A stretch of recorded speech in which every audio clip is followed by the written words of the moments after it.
मैनू फोन आना शुरू हो जाए। ਅਸੀਂ जिस वेले गलतियां की पुस्तक दे विच गए सी ਤਾਂ ਇਸ ਦੇ ਵਿੱਚ ਅਸੀਂ ਇੱਕ ਬੜੀ ਖਾਸ ਚੀਜ਼ ਦੇਖਣੀ ਮੰਗਦੇ ਹਾਂ। ਮੋਸਟਲੀ ਇਹਨਾਂ ਪੁਸਤਕਾਂ ਨੂੰ ਪੌਲੁਸ ਦੀਆਂ ਖਤਾਂ ਦੇ ਵਾਂਗ ਲਿਆ ਜਾਂਦਾ ਔਰ ਅਸੀਂ ਕੀ ਕਰਦੇ ਹਾਂ ਕਿ ਅਸੀਂ ਇਸ ਖਤ ਨੂੰ ਇਨਸਾਨ ਤੋਂ ਇੱਕ ਪਾਸੇ ਕਰ ਦਿੰਦੇ ਹਾਂ। ਲਿਖਣ ਵਾਲੇ ਦਾ ਅਸੀਂ ਹਿਰਦਾ ਨਹੀਂ ਦੇਖਦੇ ਔਰ ਅਸੀਂ ਇਸ ਦੇ ਵਿੱਚੋਂ ਜਿਹੜੀਆਂ ਸਾਨੂੰ ਅੱਛੀਆਂ ਆਇਤਾਂ ਲੱਗਦੀਆਂ ਅਸੀਂ ਉਹਨਾਂ ਨੂੰ ਦੇਖਦੇ ਹਾਂ। ਅਗਰ ਅਸੀਂ ਇਸ ਪੁਸਤਕ ਨੂੰ ਪੜ੍ਹਦੇ ਵੀ ਹਾਂ ਤੇ ਸਾਡਾ ਧਿਆਨ ਹਮੇਸ਼ਾ ਉਹਨਾਂ ਆਇਤਾਂ ਤੇ ਜਾਂਦਾ ਜਿਹੜੀਆਂ ਸਾਡੀਆਂ ਆਲਰੇਡੀ ਫੇਵਰਟ ਆਇਤਾਂ।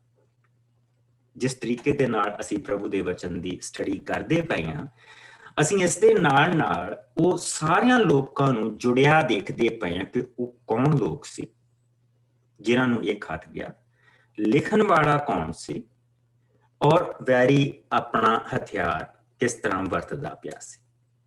ਅਸੀਂ ਦੇਖਦੇ ਪਏ ਹਾਂ ਕਿ ਜਿਸ ਲਈ ਇਸ ਪੁਸਤਕ ਨੂੰ ਅਸੀਂ ਪੜ੍ਹਿਆ ਔਰ ਦੇਖਦੇ ਪਏ ਹਾਂ, ਕੱਲੀ ਕੱਲੀ ਚੀਜ਼ ਦੇ ਵਿੱਚ ਦੀ ਗੁਜ਼ਰਦੇ ਪਏ ਹਾਂ ਤੇ ਅਸੀਂ ਇਹ ਚੀਜ਼ਾਂ ਨੂੰ ਨੋਟ ਕਰਦੇ ਪਏ ਹਾਂ ਕਿ ਇਹ ਚਰਚ ਦੇ ਸ਼ੁਰੂ ਤੋਂ ਹੀ ਹਮਲਾ ਸੀ। ਔਰ ਜਿਸ ਵੇਲੇ ਅਸੀਂ ਪ੍ਰਭੂ ਦੇ ਇਸ ਵਚਨ ਦੇ ਵਿੱਚ ਗਏ ਹਾਂ ਤੇ ਅਸੀਂ ਉਸ ਹਮਲਾ ਕਰਨ ਵਾਲਿਆਂ ਨੂੰ ਉਹਨਾਂ ਦੇ ਹਥਿਆਰਾਂ ਜਿਹੜੇ ਉਹਨਾਂ ਨੇ ਵਰਤੇ ਔਰ ਜਿਹੜਾ ਉਹਨਾਂ ਦਾ ਟੀਚਾ ਸੀ ਕਿ ਕਿੱਥੇ ਲੈ ਕੇ ਜਾਣਾ, ਉਸ ਨੂੰ ਅਸੀਂ ਬਹੁਤ ਚੰਗੀ ਤਰ੍ਹਾਂ ਦੇਖਿਆ। ਅਸੀਂ ਪ੍ਰਭੂ ਦੇ ਵਚਨ ਦੇ ਵਿੱਚ ਦੇਖਿਆ ਕਿ ਜਿਸ ਵੇਲੇ ਪ੍ਰਭੂ ਦੀ ਚਰਚ ਸ਼ੁਰੂ ਹੋਈ ਤਾਂ ਇਹ ਇੱਕ ਬੜੇ ਵਿਚਾਰੇ ਮੱਛੀਆਂ ਫੜਨ ਵਾਲੇ, ਭੇਡਾਂ ਚਾਰਨ ਵਾਲੇ, ਇਸ ਤਰ੍ਹਾਂ ਦੇ ਕਾਮਨ ਲੋਕ ਸੀ ਪ੍ਰਭੂ ਨੇ ਜਿਹੜੇ ਚੁਣੇ, ਜਿਨ੍ਹਾਂ ਦੇ ਵਿੱਚੋਂ 2 ਜਾਣੇ ਜਿਹੜੇ ਸੀਗੇ ਉਹ ਐਜੂਕੇਟਡ ਸੀਗੇ। ਮੱਤੀ ਐਜੂਕੇਟਡ ਸੀਗਾ। ਉਸ ਤੋਂ ਬਾਅਦ ਜਿਸ ਲਈ ਪ੍ਰਭੂ ਨੇ ਪੌਲੁਸ ਨੂੰ ਚੁਣਿਆ ਔਰ ਪੌਲੁਸ ਮੋਰ ਦੈਨ, ਜਿੰਨਾ ਤੁਸੀਂ ਇਹ ਕਹਿ ਸਕਦੇ ਕਿ ਉਹਨਾਂ ਸਾਰਿਆਂ ਨੂੰ ਕੰਬਾਈਨ ਕਰਕੇ ਅਗਰ ਜੋੜ ਲਿਆ ਜਾਵੇ ਤਾਂ ਉਹ ਇਕੱਲਾ ਹੀ ਉਸ ਕੈਲੀਬਰ ਦਾ ਬੰਦਾ ਸੀ। ਔਰ ਅਸੀਂ ਇਹ ਦੇਖਦੇ ਪਏ ਹਾਂ ਕਿ ਪ੍ਰਭੂ ਦੇ ਜਿਸਲੇ ਚਰਚ ਸ਼ੁਰੂ ਹੋਈ ਹੈ ਉਸੇ ਵਕਤ ਤੋਂ ਉਹਨਾਂ ਨੇ, ਯਹੂਦੀਆਂ ਨੇ ਇਸ ਚੀਜ਼ ਨੂੰ ਪਛਾਣ ਲਿਆ ਸੀ ਕਿ ਕੋਈ ਚੀਜ਼ ਹੋ ਰਹੀ ਹੈ। ਕਿਉਂ? ਕਿਉਂਕਿ ਅਸੀਂ ਪ੍ਰਭੂ ਦੇ ਵਚਨ ਦੇ ਵਿੱਚ ਦੇਖਿਆ ਕਿ ਜਿਸ ਵੇਲੇ ਪਤਰਸ ਤੇ ਯਹੂਨਾ ਨੂੰ ਉਹਨਾਂ ਦੇ ਸਾਹਮਣੇ ਪੇਸ਼ ਕੀਤਾ ਗਿਆ, ਉਹੀ ਲੋਕ, ਉਹੀ ਹੰਨਾ ਆ, ਉਹੀ ਸਿਕੰਦਰ ਆ, ਉਹੀ ਕਾਇਫਾ ਆ, ਉਹੀ ਉਹਨਾਂ ਦੇ ਪਰਿਵਾਰ ਦੇ ਲੋਕ, ਜਿੱਥੇ ਪਤਰਸ ਪਹਿਲਾਂ ਵੀ ਸੀਗਾ। ਔਰ ਉਸ ਵੇਲੇ ਪਹਿਲਾਂ ਪਤਰਸ 3 ਵਾਰੀ ਇਨਕਾਰ ਕਰਕੇ ਚਲਾ ਗਿਆ ਤੇ ਹੁਣ ਪਤਰਸ ਪਵਿੱਤਰ ਆਤਮਾ ਦੇ ਨਾਲ ਭਰਿਆ ਉਹਨਾਂ ਨੂੰ ਉਪਦੇਸ਼ ਦੇ ਰਿਹਾ ਤੇ ਉਹ ਸਮਝ ਗਏ। ਉੱਥੇ ਇੱਕ ਚੀਜ਼ ਆਉਂਦੀ ਆ ਕਿ ਉਹਨਾਂ ਨੇ ਦੇਖਿਆ ਕਿ ਇਹ ਗਲੀਲੀ ਲੋਕ ਆ, ਇਹ ਸਧਾਰਨ ਲੋਕ ਆ, ਪਰ ਇਹ ਸਮਝ ਇਹਨਾਂ ਕੋ ਕਿੱਥੇ ਆਈ। ਫਿਰ ਉਹਨਾਂ ਨੇ ਜਾਣ ਲਿਆ ਕਿ ਇਹ ਯਿਸੂ ਮਸੀਹ ਦੇ ਨਾਲ ਰਹਿ ਚੁੱਕੇ। ਵਚਨ ਚ ਜਿਸ ਲਈ ਅੱਗੇ ਜਾਂਦੇ ਅਸੀਂ ਚੇਲਿਆਂ ਦੇ ਕਰਤੱਵ ਦੇ ਵਿੱਚ, ਤਾਂ ਉੱਥੇ ਅਸੀਂ ਦੇਖਦੇ ਹਾਂ ਕਿ ਕਿਸ ਤਰ੍ਹਾਂ ਬਹੁਤ ਸਾਰੇ ਯਹੂਦੀਆਂ ਨੇ ਵੀ ਜਿਹੜੇ ਫਰੀਸੀ ਸੀ, ਸਦੂਕੀ ਸੀ, ਧਰਮ ਗ੍ਰੰਥੀ ਸੀ, ਉਹਨਾਂ ਨੇ ਵੀ ਪ੍ਰਭੂ ਨੂੰ ਐਕਸੈਪਟ ਕੀਤਾ। ਕੁਛ ਇੱਕ ਉਹਨਾਂ ਦੇ ਵਿੱਚ ਪਲਾਂਟ ਸੀਗੇ ਜਿਹੜੇ ਯਹੂਦੀਆਂ ਦੇ ਵੱਲੋਂ ਕੀਤੇ ਗਏ ਸੀ ਤਾਂ ਕਿ ਉਹਨਾਂ ਨੂੰ ਵਾਪਸ ਉਸੇ ਰਸਤੇ ਦੇ ਉੱਤੇ ਲੈ ਕੇ ਆਇਆ ਜਾਏ। ਜਿਸ ਵੇਲੇ ਉਹਨਾਂ ਨੇ ਪ੍ਰਚਾਰ ਕਰਨਾ ਸ਼ੁਰੂ ਕੀਤਾ ਤਾਂ ਪ੍ਰਚਾਰ ਉਹਨਾਂ ਨੇ ਇਹ ਸ਼ੁਰੂ ਕੀਤਾ ਕਿ ਧਰਮ ਬੇਸ਼ੱਕ ਚੰਗਾ ਆ, ਬੇਸ਼ੱਕ ਉਹ ਸਾਨੂੰ ਦਿੱਤਾ ਗਿਆ ਆ, ਲੇਕਿਨ ਧਰਮ ਸਾਨੂੰ ਬਚਾ ਨਹੀਂ ਸਕਦਾ ਕਿਉਂਕਿ ਅਸੀਂ ਉਸ ਨੂੰ ਪੂਰਾ ਨਹੀਂ ਕਰ ਸਕਦੇ। ਲੇਕਿਨ ਉਸ ਦੇ ਨਾਲ ਪ੍ਰਭੂ ਯਿਸੂ ਦੇ ਮਸੀਹ ਦੇ ਵਿੱਚ ਸੱਚਾਈ ਤੇ ਦਇਆ ਆਈ ਔਰ ਪਿਆਰ ਦੇ ਨਾਲ ਪ੍ਰਭੂ ਦੇ ਉਸ ਵੱਡੇ ਪਿਆਰ ਦੇ ਕਰਕੇ ਉਹ ਸਾਨੂੰ ਦਿੱਤਾ ਗਿਆ ਕਿ ਉਹ ਸਾਨੂੰ ਉਸ ਧਰਮ ਦੇ ਸ਼ਿਕੰਜੇ ਤੋਂ ਬਚਾ ਕੇ ਮੁਕਤੀ ਦੇ ਵੱਲ ਨੂੰ ਲੈ ਕੇ ਜਾਏ। ਕਿਉਂਕਿ ਧਰਮ ਦੇ ਵਿੱਚ ਇਹ ਤਾਕਤ ਨਹੀਂ ਸੀ ਕਿ ਉਹ ਕਿਸੇ ਨੂੰ ਮੁਕਤੀ ਦੇ ਸਕਦਾ। ਇਸ ਕਰਕੇ ਦਇਆ ਤੇ ਕਿਰਪਾ ਔਰ ਪਿਆਰ ਆਇਆ ਔਰ ਕੀਮਤ आई। प्रभु यीशु मसीह ने कीमत दी सलीब के उत्ते, और उस कीमत दे नाल सानू उसने खरीदिया धर्म दे कोल। सानू धर्म दे कोलों खरीदिया ना। जिसले मैं धर्म कहना, इस और जेड़ा मर्जी धर्म, बेसिकली जिन्ने भी धर्म वो मूसा दे 10 नियमां दे उत्ते ही बनाए गए। जिसले तुसी ओदी सच्चाई ते ओदी गहराई दे विच जाओगे ना, ते तुसी देखोगे कि वो उसे मूसा दे 10 दुनिया दे विच जिन्ने अज भी ला बने हो।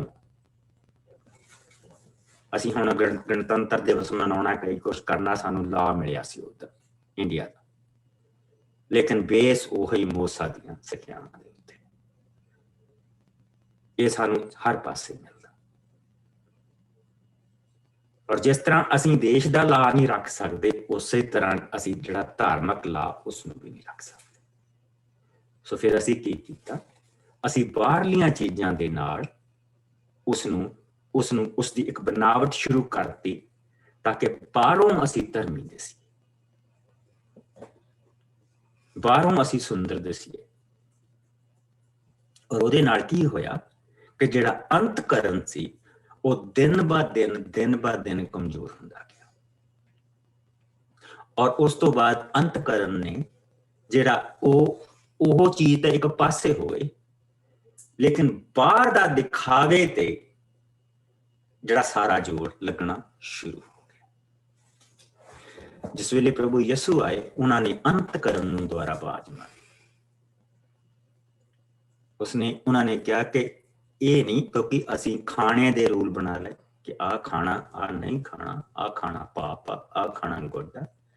यसू ने साफ कहता कि जो तुहाडे मूँह दे राहीं अंदर जांदा वो तुहानू भ्रष्ट नहीं करता, पर जो अंदरों बाहर आउंदा उसके लिए प्रभु यसू मसीह ने दस्सिया कि अंदरों तुहाडे हर तरह का दुष्कर्म, सोच, सारियां चीज़ां वो अंदरों बाहर आउंदियां, जहर आउंदी अंदरों बाहर, वो तुहानू अशुद्ध कर दिया। यसू ने अंदर दियां चीज़ां ते काम करना शुरू किया, जो उन्हां फरीसियां नू चंगियां नहीं सी लगदियां। और इस करके असी प्रभु दा वचन नू काफ़ी देखिया, असी चारे गॉस्पलां नू काफ़ी देखिया आ। उन्हां दे विच असी एक चीज़ देखिया कि वो फरीसी सारा कुछ सुनन तो बाद भी वो जहर लैके जाते सी कि इसनू मारिया किद्दां जाए, इनू रस्ते चों किद्दां हटाया जाए, लेकिन वो नहीं हटा सके, क्योंकि उसकी मौत तो बाद पवित्र आत्मा ने उसनू बहुतियां दे विच बनाउणा शुरू कर दिता। ਉਹਦਾ ਜਿਹੜਾ ਘਰਾਨਾ ਉਹ ਵਧਣਾ शुरू हो गया, क्योंकि हुण वो परमेश्वर की संतान का रूप जिहड़ा सी वो ਵਧਣਾ शुरू हो गया। सो हुण उन्होंने विच फुट पाउण की कोशिश की।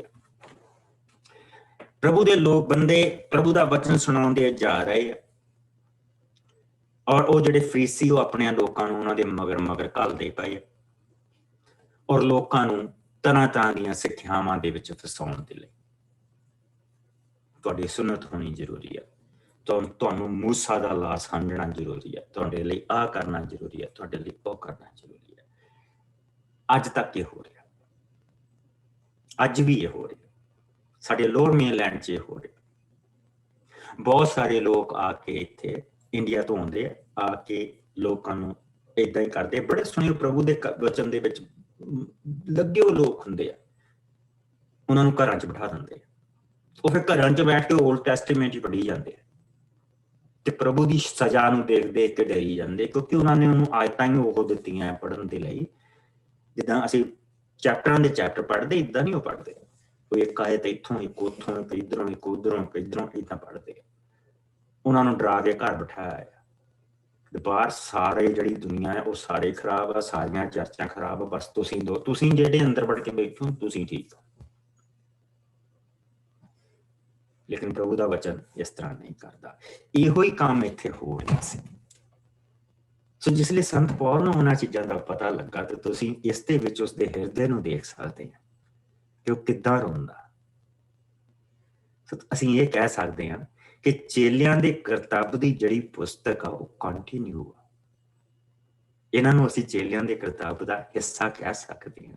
ਉਹ ਕੰਟੀਨਿਊ ਆ ਔਰ ਉਹ ਜਿਹੜੇ ਖਤ ਜਾ ਰਹੇ ਆ ਲੋਕਾਂ ਨੂੰ, ਉਹਨਾਂ ਦੇ ਵਿੱਚ ਇਹ ਸਾਰੀਆਂ ਚੀਜ਼ਾਂ ਦੱਸੀਆਂ ਜਾ ਰਹੀਆਂ। ਸੋ ਇੱਥੇ ਉਹ ਲੋਕ ਆ ਜਿਹੜੇ ਸਭ ਕੁਝ ਛੁਟਕਾਰਾ ਪਾਏ ਹੋਏ ਲੋਕਾਂ ਨੂੰ ਵਾਪਸ ਪੁਰਾਣੀਆਂ ਚੀਜ਼ਾਂ ਦੇ ਵਿੱਚ ਫਸਾ ਰਹੇ।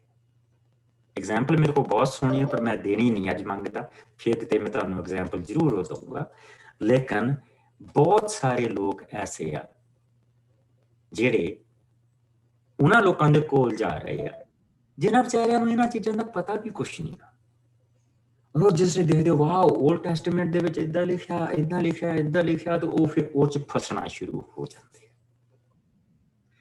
ਇਹ ਸਾਰੀਆਂ ਚੀਜ਼ਾਂ ਅਸੀਂ ਪ੍ਰਭੂ ਦੇ ਬਚਨ 'ਚ ਦੇਖੀਆਂ। ਹੁਣ ਅਸੀਂ 6ਵੇਂ ਚੈਪਟਰ ਤੇ ਪਹੁੰਚ ਚੁੱਕੇ ਹਾਂ। 6ਵਾਂ ਚੈਪਟਰ ਇਹਦਾ ਬੇਸਿਕਲੀ ਜਿਹੜਾ ਹੈਗਾ ਨਾ ਉਹ ਨਿਚੋੜ ਆ ਸਾਰੇ ਚੈਪਟਰ ਦਾ। ਲੇਕਿਨ ਇਹ ਐਂਡ ਨਹੀਂ ਗਾ, ਕਿਉਂਕਿ ਇਹ ਬੇਸਿਕਲੀ ਜਿਹੜੇ ਖਤ ਆ ਉਹ ਕੰਟੀਨਿਊ ਆ। ਉਹ ਹੋਰਨਾਂ ਚਰਚਾਂ ਨੂੰ ਵੀ ਜਾ ਰਹੇ ਆ ਜਿਹੜੇ ਅੱਗੇ ਜਿਹੜੀ ਅਸੀਂ ਖਤ ਦੇਖਣੇ ਆ। ਸੋ ਆਓ ਅਸੀਂ ਇਸ ਦਾ 6ਵਾਂ ਚੈਪਟਰ ਦੇਖੀਏ। ਇਸ ਬੁੱਕ ਆਫ ਗਲੇਸ਼ੀਅਨਸ ਚੈਪਟਰ 6 ਜੋ ਗਲਤੀਆਂ ਦਾ 6ਵਾਂ ਭਾਵ ਪੰਨਾ ਹੈਗਾ 346 ਜਿਸ ਨੂੰ ਮਿਲ ਜਾਏ ਉਸ ਨੂੰ ਪੜ੍ਹਦੇ। ਮੈਂ ਪੜ੍ਹ ਦਿੰਦਾ ਪਾਸਟਰ ਜੀ। ਗੋ ਹੈਡ ਮੇਰਾ ਵੀ। ਚਲੋ ਤਾਂ ਸਾਰਿਆਂ ਨੂੰ ਜੈ ਮਸੀਹ ਦੀ। ਜੈ ਮਸੀਹ ਦੀ। ਹਾਂਜੀ, ਇੱਕ ਦੂਜੇ ਦਾ ਭਾਰ ਉਠਾਓ। ਭਰਾਵੋ, ਜੇਕਰ ਕੋਈ ਮਨੁੱਖ ਕਿਸੇ ਅਪਰਾਧ ਵਿੱਚ ਫੜਿਆ ਵੀ ਜਾਵੇ ਤਾਂ ਤੁਸੀਂ ਜੋ ਆਤਮਕ ਹੋ ਉਸ ਨੂੰ ਪਿਆਰ ਭਾਵਨਾ ਨਾਲ ਸੁਧਾਰੋ, ਪਰ ਆਪਣਾ ਵੀ ਧਿਆਨ ਰੱਖੋ ਕਿ ਕਿਤੇ ਤੁਸੀਂ ਪ੍ਰੀਖਿਆ ਵਿੱਚ ਨਾ ਪੈ ਜਾਵੋ। ਇੱਕ ਦੂਜੇ ਦਾ ਭਾਰ ਉਠਾਓ, ਇਸ ਤਰ੍ਹਾਂ ਤੁਸੀਂ ਮਸੀਹ ਦੀ ਵਿਵਸਥਾ ਨੂੰ ਚੰਗੀ ਤਰ੍ਹਾਂ ਨਾਲ ਪੂਰਾ ਕਰੋਗੇ। ਫਿਰ ਜੇਕਰ ਕੋਈ ਆਪਣੇ ਆਪ ਨੂੰ ਕੁਝ ਸਮਝਦਾ ਹੈ ਪਰ ਉਹ ਅਸਲ ਵਿੱਚ ਨਹੀਂ ਤਾਂ ਉਹ ਆਪਣੇ ਆਪ ਨੂੰ ਧੋਖਾ ਦਿੰਦਾ ਹੈ। ਹਰ ਮਨੁੱਖ ਆਪਣੇ ਕੰਮ ਦੀ ਆਪਣੇ ਲਈ ਆਪ ਹੀ ਜਾਂਚ ਕਰੇ।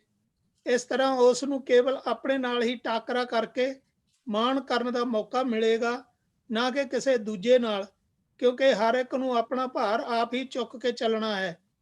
ਜੋ ਆਦਮੀ ਪਰਮੇਸ਼ਰ ਦੇ ਵਚਨ ਦੀ ਸਿੱਖਿਆ ਪ੍ਰਾਪਤ ਕਰ ਰਿਹਾ ਹੈ ਉਹ ਆਪਣੇ ਸਿੱਖਿਅਕ ਨੂੰ ਹਰ ਆਪਣੀ ਚੰਗੀ ਚੀਜ਼ ਦਾ ਹਿੱਸੇਦਾਰ ਬਣਾਏ।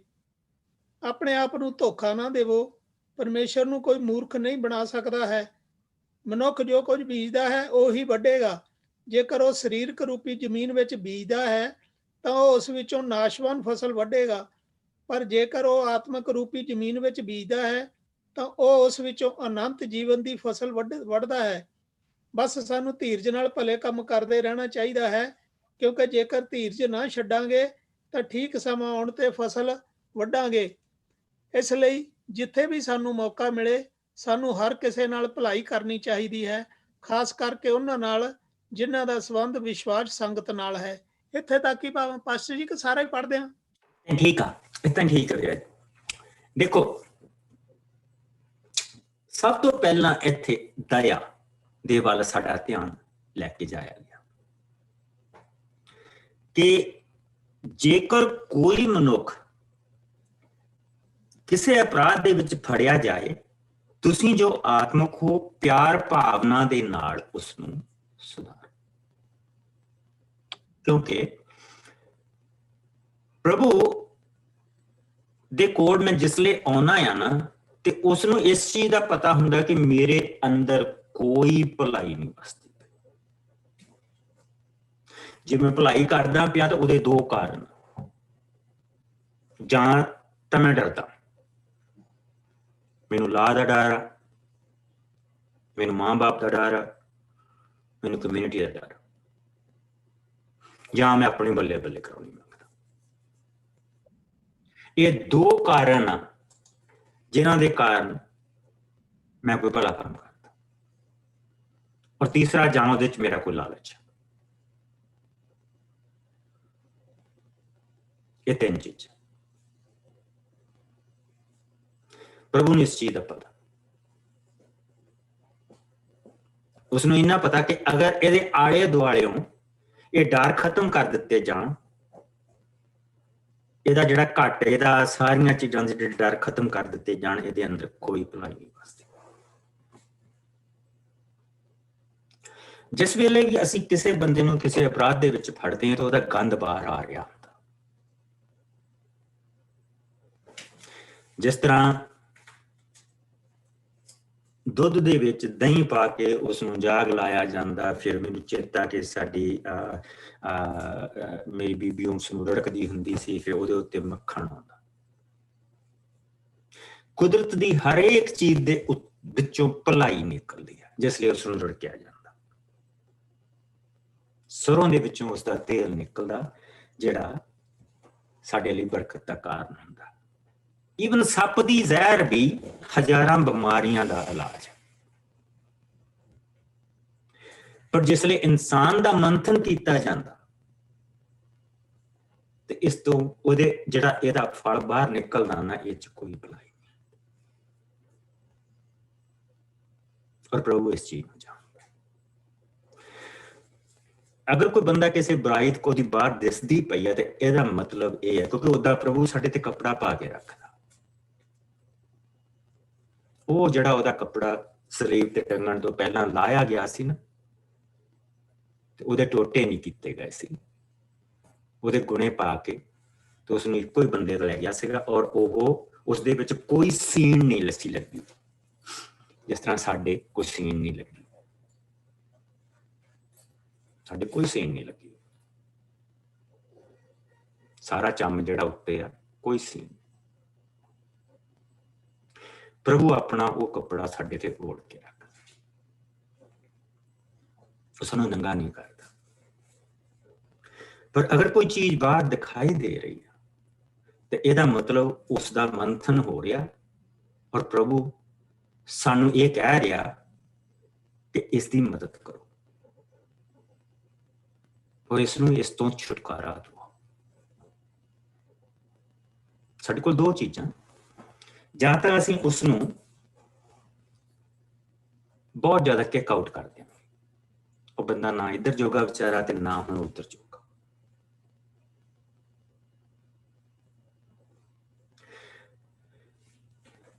ਸੋ ਸਾਡੀ ਕੋਸ਼ਿਸ਼ ਕੀ ਰਹਿਣੀ ਚਾਹੀਦੀ ਹੈ? ਉਸ ਬੰਦੇ ਦੇ ਉੱਤੇ ਧਿਆਨ ਰੱਖਣਾ ਜਿਸ ਨੂੰ ਪ੍ਰਭੂ ਨੇ ਪਿਆਰ ਕੀਤਾ ਔਰ ਆਪਣੇ ਪੁੱਤਰ ਦੀ ਜਾਨ ਉਹਦੇ ਲਈ ਦੇ ਦਿੱਤੀ, ਨਾ ਕਿ ਉਹਦੇ ਕੰਮ ਤੇ, ਨਾ ਕਿ ਉਹਦੇ ਕੰਮ ਤੇ। ਕਿਉਂਕਿ ਜਿਹੜਾ ਉਹਦਾ ਕੰਮ ਆ, ਉਹ ਅਦਨ ਦੇ ਬਾਗ ਦਾ ਜਿਹੜਾ ਫਲ, ਉਹ ਜਿਹੜਾ ਪੱਕਿਆ ਆ, ਉਸ ਦੇ ਵਿੱਚੋਂ ਜਿਹੜਾ ਗੰਦਾ ਰਸ ਹੁਣ ਵਗਦਾ ਪਿਆ, ਉਹ ਆ। ਜਿਸ ਤਰ੍ਹਾਂ ਕਦੀ ਵੀ ਬੱਚਾ ਨਲਾਉਣ ਤੋਂ ਬਾਅਦ ਬੱਚੇ ਸਮੇਤ ਸਾਰਾ ਪਾਣੀ ਨਹੀਂ ਸੁੱਟ ਦਈਦਾ, ਬੱਚਾ ਕੱਢ ਲਈਦਾ, ਪਾਣੀ ਸੁੱਟੀਦਾ। ਬੱਚੇ ਨੂੰ ਕੱਢ ਲਓ, ਉਹ ਪ੍ਰਭੂ ਦਾ ਬੱਚਾ ਆ, ਉਹਨੂੰ ਕੱਢ ਲਓ,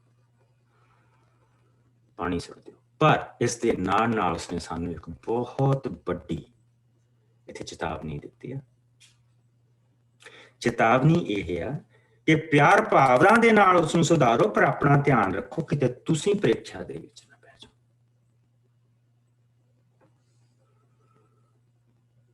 ਇੱਕ ਬਾਉਂਡਰੀ ਆਪਣੀ ਬਣਾ ਕੇ ਰੱਖੋ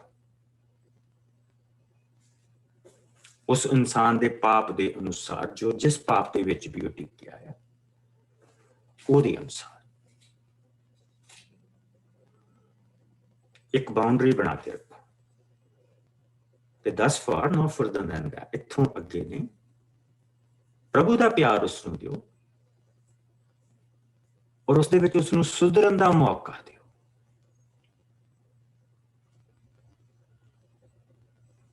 ਪ੍ਰਭੂ ਦੇ ਸਹਾਇਤਾ ਦੇ ਨਾਲ ਉਸ ਨੂੰ ਉਸ ਦੇ ਵਿੱਚੋਂ ਬਾਹਰ ਕੱਢੋ। ਲੇਕਿਨ ਅਗਰ ਉਹ ਢੀਠ ਆ ਔਰ ਉਹ ਕਰਦਾ ਜਾ ਰਿਹਾ ਤੇ ਅਸੀਂ ਉਸ ਨੂੰ ਰੋਕ ਨਹੀਂ ਸਕਦੇ। ਲੇਕਿਨ ਜਦੋਂ ਮੁੜੇ, ਜਦੋਂ ਮੱਛੀ ਵਾਂਗ ਸਿਰੋਂ ਦਾ ਵੱਜੇ ਕੰਧ ਤੇ ਵਾਪਸ ਮੁੜੇ, ਤੇ ਫਿਰ ਸਾਡੀਆਂ ਜਿਹੜੀਆਂ ਬਾਹਾਂ ਉਹ ਬੰਦ ਨਹੀਂ ਹੋਣੀਆਂ। ਉਹ ਜਿੱਦਾਂ ਪ੍ਰਭੂ ਦੀਆਂ ਬਾਹਾਂ ਉਸ ਸਲੀਬ ਦੇ ਉੱਤੇ ਖੁੱਲੀਆਂ ਸੀ, ਉਦਾਂ ਹੋਣੀਆਂ ਚਾਹੀਦੀਆਂ। ਪ੍ਰਭੂ ਨੇ ਯਹੂਦਾ ਇਸਕਰਿਓਤੀ ਨੂੰ ਮੌਕਾ ਦਿੱਤਾ ਸੀ, ਉਸ ਨੂੰ ਦੱਸਿਆ ਵੀ ਸੀ ਕਿ ਤੂੰ ਹੈ। ਔਰ ਵਚਨ ਦੇ ਵਿੱਚ ਉਸ ਨੂੰ ਕਈ ਵਾਰੀ ਮੌਕਾ ਮਿਲਿਆ। ਚੋਰ ਸੀ ਜੋ ਧਨ ਪ੍ਰਭੂ ਨੂੰ ਲੋਕ ਦਿੰਦੇ ਸੀਗੇ, ਚੇਲਿਆਂ ਨੂੰ ਦਿੰਦੇ ਸੀਗੇ, ਉਹਦੇ ਵਿੱਚੋਂ ਉਹਦੇ ਕੋਲ ਬਟੂਆ ਰਹਿੰਦਾ ਸੀ, ਖਜ਼ਾਨਚੀ ਸੀ। ਉਹਦਾ ਜਿਹੜਾ ਮਨ ਸੀ ਲਾਲਚੀ ਸੀ, ਚੋਰ ਸੀ।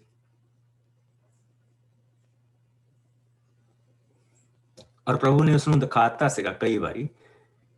ਉਹਨਾਂ ਨੇ ਕਿਹਾ ਸੀਗਾ ਕਿ 5000 ਬੰਦਾ ਬੈਠਾ, ਇਹਨਾਂ ਨੂੰ ਇੱਕ ਵੇਲੇ ਦਾ ਖਾਣਾ ਦੇਣ ਦੇ ਲਈ 250 ਦਿਨਾਰ ਚਾਹੀਦਾ। ਇੰਨੀਆਂ ਰੋਟੀਆਂ ਅਸੀਂ ਕਿੱਥੋਂ ਲਿਆਵਾਂਗੇ? ਪਕਾਊ ਕੌਣ ਸਭ ਤੋਂ ਪਹਿਲਾਂ ਇੰਨੀਆਂ ਰੋਟੀਆਂ ਇੰਨੀਆਂ ਲੋਕਾਂ ਦੇ ਲਈ? ਤਾਂ ਯਿਸੂ ਨੇ ਕਿਹਾ ਸੀ ਤੁਹਾਡੇ ਕੋਲ ਕੀ ਆ? 5 ਰੋਟੀਆਂ 2 ਮੱਛੀਆਂ। ਉਸਨੇ ਕਿਹਾ ਬਿਠਾ ਦਿਓ ਸਾਰਿਆਂ। ਉਸ ਬੰਦੇ ਦੇ ਲਈ ਸਿੱਖਣ ਦੇ ਲਈ ਬਹੁਤ ਮੌਕੇ ਸੀ,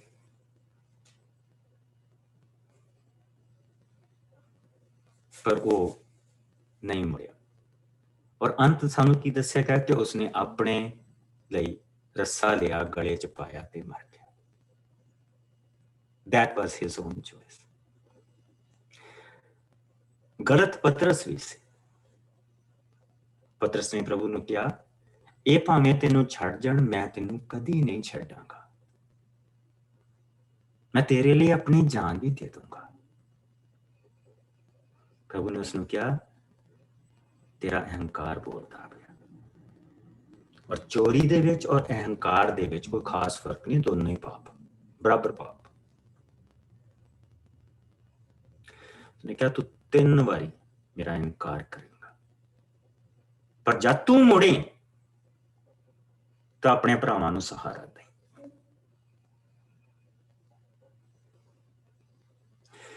ਬਿਲਕੁਲ ਪਤਰਸ ਨੇ 3 ਵਾਰੀ ਪ੍ਰਭੂ ਦਾ ਇਨਕਾਰ ਕੀਤਾ।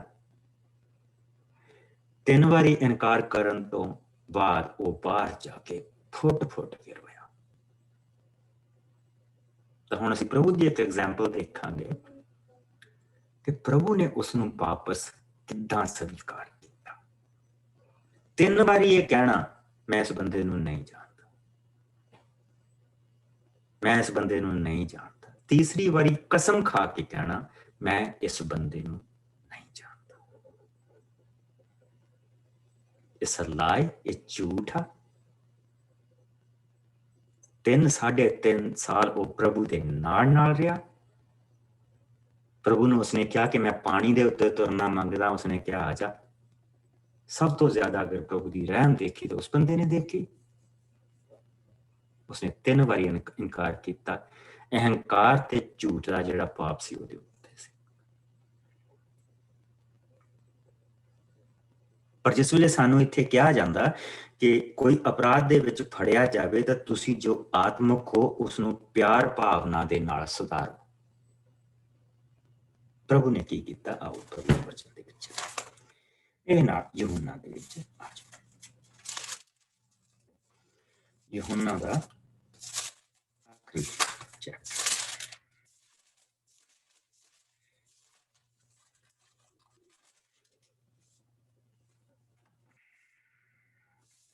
ਇੱਕੀਵਾਂ ਭਾਗ ਯਹੂਨਾ ਦਾ 204 ਪੰਨਾ। John chapter 21 ਜੋ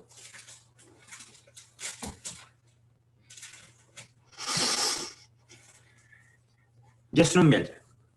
ਪੰਨਾ ਹੈ 204।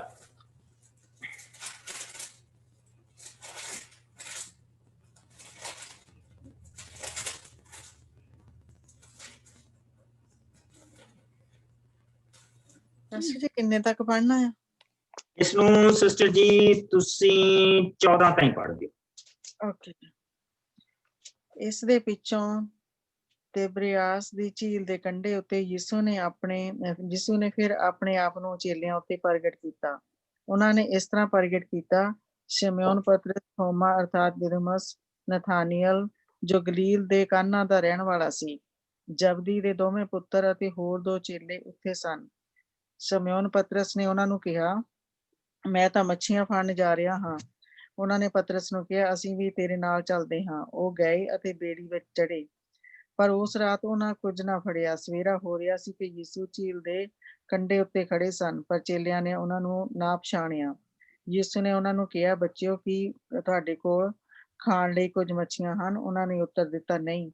ਯਿਸੂ ਨੇ ਚੇਲਿਆਂ ਨੂੰ ਕਿਹਾ, ਬੇੜੀ ਦੇ ਸੱਜੇ ਪਾਸੇ ਜਾਲ ਸੁੱਟੋ ਤਾਂ ਤੁਸੀਂ ਕੁਝ ਫੜੋਗੇ। ਉਹਨਾਂ ਨੇ ਜਾਲ ਸੁੱਟਿਆ ਤਾਂ ਉਸ ਵਿੱਚ ਬਹੁਤ ਸਾਰੀਆਂ ਮੱਛੀਆਂ ਫਸ ਗਈਆਂ, ਇੱਥੋਂ ਤੱਕ ਕਿ ਉਹ ਜਾਲ ਖਿੱਚ ਨਾ ਸਕੇ। ਫਿਰ ਉਹ ਚੇਲਾ ਜਿਸ ਨੂੰ ਯਿਸੂ ਪਿਆਰ ਕਰਦੇ ਸਨ, ਪਤਰਸ ਨੂੰ ਬੋਲਿਆ, ਇਹ ਤਾਂ ਪ੍ਰਭੂ ਹਨ। ਜਦੋਂ ਪਤਰਸ ਨੇ ਇਹ ਸੁਣਿਆ ਕਿ ਇਹ ਪ੍ਰਭੂ ਹਨ, ਤਾਂ ਉਸਨੇ ਆਪਣਾ ਪਰਨਾ ਲੱਕ ਦੁਆਲੇ ਬੰਨਿਆ, ਕਿਉਂਕਿ ਉਸਨੇ ਸਾਰੇ ਕੱਪੜੇ ਉਤਾਰ ਰੱਖੇ ਸਨ, ਅਤੇ ਝੀਲ ਵਿੱਚ ਛਾਲ ਮਾਰ ਦਿੱਤੀ। ਪਰ ਦੂਜੇ ਚੇਲੇ ਬੇੜੀ ਵਿੱਚ ਹੀ ਰਹਿ ਕੇ ਮੱਛੀਆਂ ਨਾਲ ਭਰੇ ਜਾਲ ਨੂੰ ਖਿੱਚਦੇ ਰਹੇ, ਕਿਉਂਕਿ ਉਹ ਕੰਢੇ ਤੋਂ ਅਧਿਕ ਦੂਰ ਨਹੀਂ ਸਨ, ਕੇਵਲ ਕੋਈ 200 ਮੀਟਰ ਦੀ ਦੂਰੀ ਤੇ ਸਨ। ਜਦੋਂ ਉਹ ਕੰਢੇ ਤੇ ਪਹੁੰਚੇ ਤਾਂ ਉਹਨਾਂ ਨੇ ਕੋਲਿਆਂ ਦੀ ਅੱਗ ਉੱਤੇ ਮੱਛੀ ਰੱਖੀ ਹੋਈ ਅਤੇ ਰੋਟੀ ਦੇਖੀ। ਯਿਸੂ ਨੇ ਉਹਨਾਂ ਨੂੰ ਆਖਿਆ, ਜਿਹੜੀਆਂ ਮੱਛੀਆਂ ਤੁਸੀਂ ਹੁਣੇ ਫੜੀਆਂ ਹਨ, ਉਹਨਾਂ ਵਿੱਚੋਂ ਕੁਝ ਲਿਆਓ। ਸ਼ਿਮਓਨ ਨੇ ਬੇੜੀ ਵਿੱਚ ਚੜ੍ਹ ਕੇ ਵੱਡੀਆਂ ਵੱਡੀਆਂ ਮੱਛੀਆਂ ਨਾਲ ਭਰਿਆ ਹੋਇਆ ਜਾਲ, ਜਿਨ੍ਹਾਂ ਦੀ ਗਿਣਤੀ 153 ਸੀ, ਕੰਢੇ ਉੱਤੇ ਖਿੱਚ ਕੇ ਲਿਆਂਦਾ। ਇੰਨੀਆਂ ਮੱਛੀਆਂ ਹੋਣ ਦੇ ਉੱਤੇ ਜਾਲ ਨਾ ਫਟਿਆ। ਯਿਸੂ ਨੇ ਚੇਲਿਆਂ ਨੂੰ ਕਿਹਾ, ਆਓ ਭੋਜਨ ਕਰੋ। ਚੇਲਿਆਂ ਵਿੱਚੋਂ ਕਿਸੇ ਨੂੰ ਇਹ ਹੌਸਲਾ ਨਾ ਪਿਆ ਕਿ ਯਿਸੂ ਤੋਂ ਪੁੱਛੇ ਕਿ ਤੁਸੀਂ ਕੌਣ ਹੋ, ਕਿਉਂਕਿ ਉਹ ਜਾਣਦੇ ਸਨ ਕਿ ਉਹ ਪ੍ਰਭੂ ਹਨ। ਇਸ ਲਈ ਯਿਸੂ ਅੱਗੇ ਵਧੇ ਅਤੇ ਰੋਟੀ ਲੈ ਕੇ ਉਹਨਾਂ ਨੂੰ ਦਿੱਤੀ, ਇਸੇ ਤਰ੍ਹਾਂ ਮੱਛੀ ਵੀ। ਮੁਰਦਿਆਂ ਵਿੱਚੋਂ ਜੀ ਉੱਠਣ ਦੇ ਪਿੱਛੋਂ ਇਹ ਤੀਜੀ ਵਾਰ ਸੀ ਕਿ ਯਿਸੂ ਨੇ ਚੇਲਿਆਂ ਨੂੰ ਦਰਸ਼ਨ ਦਿੱਤੇ। ਚੇਲਿਆਂ ਨੂੰ ਦਰਸ਼ਨ ਦਿੱਤੇ ਸੀ। ਪਤਰਸ ਨੇ ਪ੍ਰਭੂ ਨੂੰ 2 ਵਾਰੀ ਪਹਿਲਾਂ ਦੇਖਿਆ ਸੀ, ਮੁਰਦਿਆਂ ਦੇ ਵਿੱਚੋਂ ਜੀ ਉੱਠਿਆ ਸੀ ਜਿਸ ਵੇਲੇ, ਲੇਕਿਨ ਇੱਕ ਚੀਜ਼ ਉਸਦੇ ਅੰਦਰੋਂ ਖਾਈ ਜਾ ਰਹੀ ਸੀ। ਅਸੀਂ ਮੋਸਟਲੀ ਇਹ ਕਹਿੰਦੇ ਹੈਗੇ ਨੇ ਕਿ ਅਸੀਂ ਉਂਗਲ ਚੁੱਕਦੇ ਬੰਦੇ ਵੱਲ, ਜਿਹੜਾ ਗੁਨਾਹ ਦੇ ਵਿੱਚ, ਇਹ ਬੰਦਾ ਗੁਨਾਹ ਦੇ ਵਿੱਚ ਆ, ਬਹੁਤ ਵੱਡਾ ਪਾਪ ਹੈ ਇਸ ਵੇਲੇ ਇਹਦੇ ਸਿਰ ਦੇ ਉੱਤੇ ਮੰਡਰਾ ਰਿਹਾ। ਪ੍ਰਭੂ ਦੇ ਨਾਲ ਇਸ ਨੇ ਕੀਤਾ, ਕਿਸੇ ਬੰਦੇ ਦੇ ਨਾਲ ਨਹੀਂ ਕੀਤਾ। ਲੇਕਿਨ ਉਹ ਜਿਹੜੀ ਅੰਦਰੋਂ ਜਿਹੜੀ ਚੀਜ਼ ਆ, ਉਹ ਇਸ ਨੂੰ ਖਾਈ ਜਾ, ਉਹ ਜਿਹੜਾ ਪਹਿਲਾ ਪਿਆਰ ਆ, ਉਹ ਹੈ ਨਹੀਂ ਗਾ।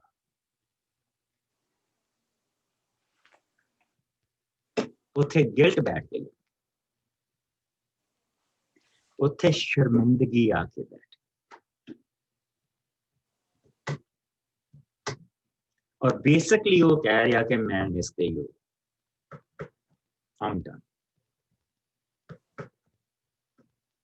ਜਿਸ ਲਈ ਉਹ ਕਹਿ ਰਿਹਾ ਕਿ ਮੈਂ ਤਾਂ ਮੱਛੀਆਂ ਫੜਨ ਦੇ ਲਈ ਜਾ ਰਿਹਾ।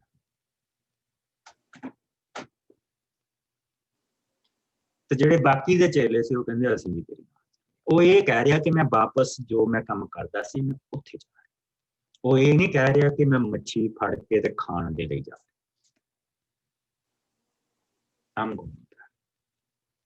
ਮੈਂ ਨਹੀਂ ਇਸ ਦੇ। ਪ੍ਰਭੂ ਨੇ 2 ਕੰਮ ਕੀਤੇ, ਕਿਉਂਕਿ ਜਿਸ ਵੇਲੇ ਪਤਰਸ ਨੂੰ ਉਸਨੇ ਪਹਿਲੀ ਵਾਰੀ ਵੀ ਫੜਿਆ ਸੀ ਨਾ, ਤੇ ਏਦਾਂ ਹੀ ਫੜਿਆ ਸੀ। ਪਤਰਸ ਸਾਰੀ ਰਾਤ ਮੱਛੀਆਂ ਫੜਦਾ ਰਿਹਾ, ਕੁਛ ਹੱਥ ਨਾ ਲੱਗਾ। ਸਵੇਰ ਨੂੰ ਪ੍ਰਭੂ ਯਿਸੂ ਮਸੀਹ ਉਸ ਝੀਲ ਦੇ ਕੰਢੇ ਤੇ ਗਏ ਤੇ ਉਸਨੂੰ ਪੁੱਛਿਆ, ਕਹਿੰਦਾ ਕਿ ਤੂੰ ਕੁਛ ਫੜਿਆ? ਕਹਿੰਦਾ ਨਹੀਂ। ਚੱਲ, ਕਹਿੰਦਾ ਬੇੜੀ ਫੇਰ ਪਾ ਦੋ। ਕਹਿੰਦਾ ਵੀ ਹੁਣ ਕਿੱਥੇ ਮੱਛੀਆਂ ਹੋਣੀਆਂ, ਹੁਣ ਤਾਂ ਮੱਛੀਆਂ ਥੱਲੇ ਚਲੇ ਗਈਆਂ ਹੋਣੀਆਂ, ਰਾਤ ਦੇ ਵੇਲੇ ਮੱਛੀਆਂ ਉੱਪਰ ਨੂੰ ਆਉਂਦੀਆਂ। ਕੁਛ ਨਹੀਂ ਫੜਿਆ, ਕੁਛ ਹੱਥ ਨਹੀਂ ਲੱਗਾ। ਤੇ ਪ੍ਰਭੂ ਨੇ ਕਿਹਾ, ਉਸਨੇ ਬੇੜੀ ਜਾਲ ਪਾਇਆ ਸੀ, ਕਹਿੰਦਾ ਹੁਣ ਕੱਢ ਕੇ ਦੂਜੇ ਪਾਸੇ ਪਾ। ਤੇ ਇੰਨੀਆਂ ਮੱਛੀਆਂ ਫੜ ਲਈਆਂ ਕਿ ਉਸਨੂੰ ਯਹੂਨਾ ਤੇ ਜਿਹੜੇ ਉਸਦੇ ਭਰਾ ਨੂੰ ਵੀ ਬੁਲਾਉਣਾ ਪਿਆ, ਕਿਉਂਕਿ ਮੱਛੀਆਂ ਬਹੁਤ ਜ਼ਿਆਦਾ ਫੜ ਹੋ ਗਈਆਂ ਸੀ, ਕਸ਼ਤੀ ਡੁੱਬਦੀ ਜਾਂਦੀ ਸੀ। ਤੇ ਜਿਸ ਲਈ ਉਹ ਕੰਢੇ ਦੇ ਉੱਤੇ ਆਇਆ, ਤੁਸੀਂ ਲੂਕ ਦੇ ਵਿੱਚ ਪੜ੍ਹ ਸਕਦੇ ਹੋ, ਜਿਸ ਲਈ ਉਹ ਕੰਢੇ ਦੇ ਉੱਤੇ ਆਇਆ ਤੇ ਉਸਨੇ ਪ੍ਰਭੂ ਯਿਸੂ ਦੇ ਵੱਲ ਦੇਖਿਆ, ਕਹਿੰਦਾ ਤੂੰ ਮੇਰੇ ਤੋਂ ਦੂਰ ਚਲਾ ਜਾ। ਯਿਸੂ ਨੂੰ ਉਸਨੇ ਕਿਹਾ ਮੈਂ ਇੱਕ ਪਾਪੀ ਇਨਸਾਨ। ਯਿਸੂ ਨੇ ਕਿਹਾ ਮੇਰੇ ਪਿੱਛੇ ਚੱਲ, ਮੈਂ ਤੈਨੂੰ ਬੰਦਿਆਂ ਦਾ ਪ੍ਰਭੂ।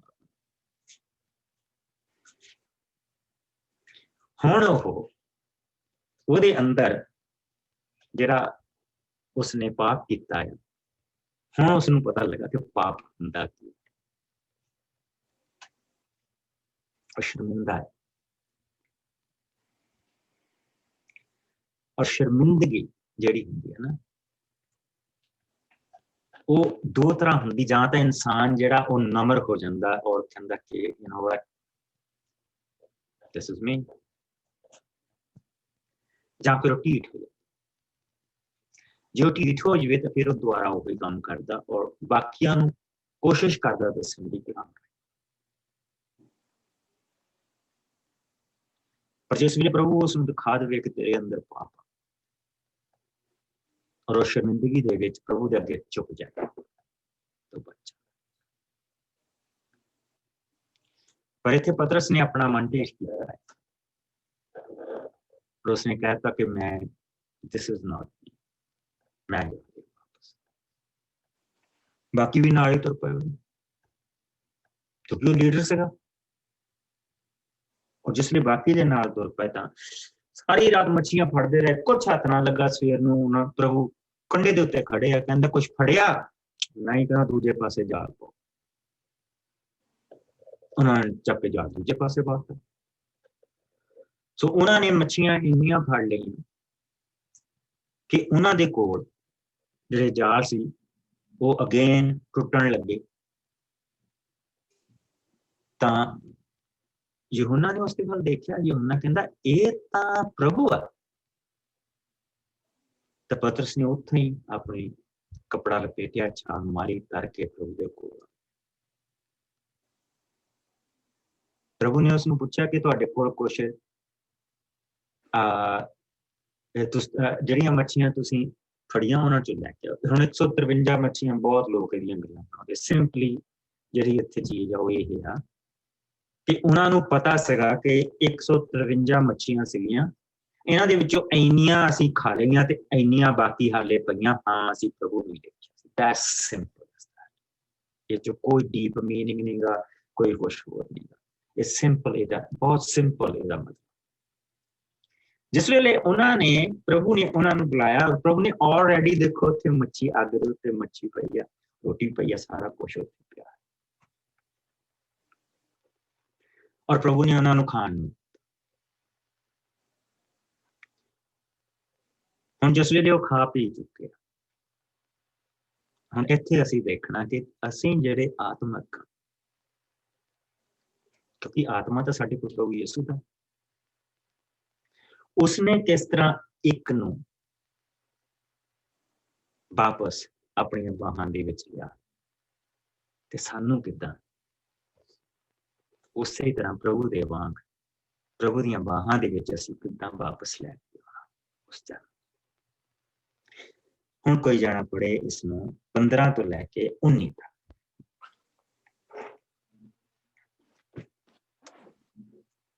ਮੈਂ ਪੜ੍ਹਦੇ ਮਾਸਟਰ ਜੀ। ਹਾਂਜੀ। ਪ੍ਰਭੂ ਯਿਸੂ ਅਤੇ ਪਤਰਸ ਜਦੋਂ ਉਹ ਭੋਜਨ ਕਰ ਚੁੱਕੇ ਤਾਂ ਯਿਸੂ ਨੇ ਸ਼ਮੌਨ ਪਤਰਸ ਨੂੰ ਕਿਹਾ, ਸ਼ਮੌਨ ਯਹੂਨਾ ਦੇ ਪੁੱਤਰ, ਕੀ ਤੂੰ ਮੈਨੂੰ ਇਹਨਾਂ ਨਾਲੋਂ ਅਧਿਕ ਪਿਆਰ ਕਰਦਾ ਹੈ? ਉਸਨੇ ਉੱਤਰ ਦਿੱਤਾ, ਹਾਂ ਪ੍ਰਭੂ ਜੀ, ਤੁਸੀਂ ਜਾਣਦੇ ਹੋ ਕਿ ਮੈਂ ਤੁਹਾਨੂੰ ਪਿਆਰ ਕਰਦਾ ਹਾਂ। ਯਿਸੂ ਨੇ ਉਸਨੂੰ ਕਿਹਾ, ਮੇਰੇ ਲੇਲਿਆਂ ਨੂੰ ਚਰਾ। ਉਹਨਾਂ ਨੇ ਦੂਜੀ ਵਾਰ ਪਤਰਸ ਤੋਂ ਪੁੱਛਿਆ, ਸ਼ਮੌਨ ਯਹੂਨਾ ਦੇ ਪੁੱਤਰ, ਕੀ ਤੂੰ ਮੇਰੇ ਨਾਲ ਪਿਆਰ ਕਰਦਾ ਹੈ? ਉਸਨੇ ਉੱਤਰ ਦਿੱਤਾ, ਹਾਂ ਪ੍ਰਭੂ ਜੀ, ਤੁਸੀਂ ਜਾਣਦੇ ਹੋ ਕਿ ਮੈਂ ਤੁਹਾਨੂੰ ਪਿਆਰ ਕਰਦਾ ਹਾਂ। ਯਿਸੂ ਬੋਲੇ, ਮੇਰੀਆਂ ਭੇਡਾਂ ਦੀ ਰਖਵਾਲੀ ਕਰ। ਉਹਨਾਂ ਨੇ ਤੀਜੀ ਵਾਰ ਪੁੱਛਿਆ, ਸ਼ਮੌਨ ਯਹੂਨਾ ਦੇ ਪੁੱਤਰ, ਕੀ ਤੂੰ ਮੇਰੇ ਨਾਲ ਪਿਆਰ ਕਰਦਾ ਹੈ? ਇਹ ਸੁਣ ਕੇ ਪਤਰਸ ਬਹੁਤ ਦੁਖੀ ਹੋਇਆ ਕਿ ਯਿਸੂ ਨੇ ਤੀਜੀ ਵਾਰ ਪੁੱਛਿਆ ਹੈ ਕਿ ਤੂੰ ਮੇਰੇ ਨਾਲ ਪਿਆਰ ਕਰਦਾ ਹੈ। ਸੋ ਪਤਰਸ ਨੇ ਕਿਹਾ, ਪ੍ਰਭੂ ਜੀ, ਤੁਸੀਂ ਤਾਂ ਸਭ ਕੁਝ ਜਾਣਦੇ ਹੋ ਅਤੇ ਇਹ ਵੀ ਕਿ ਮੈਂ ਤੁਹਾਨੂੰ ਪਿਆਰ ਕਰਦਾ ਹਾਂ। ਯਿਸੂ ਨੇ ਉਸ ਨੂੰ ਕਿਹਾ, ਮੇਰੀਆਂ ਭੇਡਾਂ ਚਰਾ। ਮੈਂ ਤੈਨੂੰ ਸੱਚ ਸੱਚ ਕਹਿੰਦਾ ਹਾਂ ਕਿ ਜਦੋਂ ਤੂੰ ਜਵਾਨ ਸੀ ਤਾਂ ਆਪਣੀ ਕਮਰ ਆਪ ਕੱਸ ਕੇ ਜਿੱਥੇ ਚਾਹੁੰਦਾ ਸੀ ਜਾਂਦਾ ਸੀ, ਪਰ ਜਦੋਂ ਤੂੰ ਬੁੱਢਾ ਹੋ ਜਾਵੇਂਗਾ ਤਾਂ ਤੂੰ ਹੱਥ ਅੱਗੇ ਕਰੇਗਾ ਤੇ ਦੂਜਾ ਤੈਨੂੰ ਬੰਨੇਗਾ ਅਤੇ ਜਿੱਥੇ ਤੂੰ ਨਹੀਂ ਚਾਹੇਗਾ ਉੱਥੇ ਲੈ ਜਾਏਗਾ। ਯਿਸੂ ਨੇ ਇਹ ਕਹਿ ਕੇ ਵੀ ਦੱਸਿਆ ਕਿ ਪਤਰਸ ਕਿਸ ਤਰ੍ਹਾਂ ਦੀ ਮੌਤ ਦੇ ਦੁਆਰਾ ਪਰਮੇਸ਼ਰ ਦੀ ਵਡਿਆਈ ਕਰੇਗਾ। ਇਹ ਕਹਿ ਚੁੱਕਣ ਦੇ ਪਿੱਛੋਂ ਯਿਸੂ ਨੇ ਪਤਰਸ ਨੂੰ ਕਿਹਾ, ਮੇਰੇ ਪਿੱਛੇ ਪਿੱਛੇ ਚੱਲ।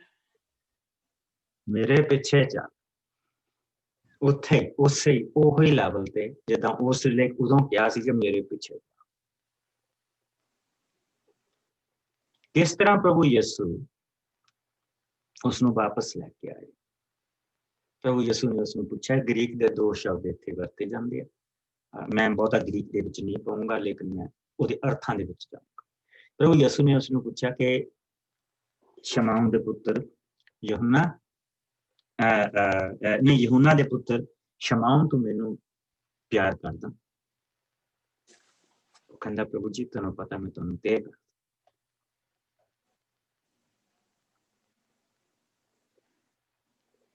उसने क्या ठीक मेरे लिए। प्रभु ने फिर पूछा, तू मैनू प्यार करता? कहता, प्रभु जी तुसीं जानदे हो। उसने कहा, मेरियां भेडां दी रखो। अखीर दे विच इह अक्षर उल्ट जांदे। यसू ने उसनूं पूछा कि शमाउन यूहन्ना दे पुत्र, तू मैनू ते करदा? बस फिर उत्थे पतरस फिर फिर उसने कहा, प्रभु तू जानदा मैं। वो जिहड़ी जहर अंदर बैठी सी ना, तो अखां दे राहीं प्रभु ने कढ दित्ती।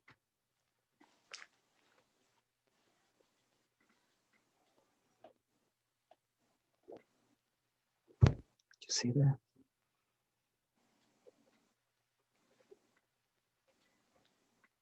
अगर बंदा पाप दे विच फड़िया पाप करता पिया, जिन्नी देर तक उसका दिल फट के प्रभु दे चरणों दे विच नहीं होंदा ना, उन्नी देर तक ना समझो कि तो नहीं होया, गंद निकलिया।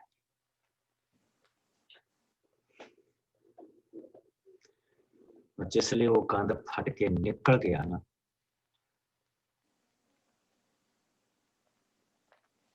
then it's done.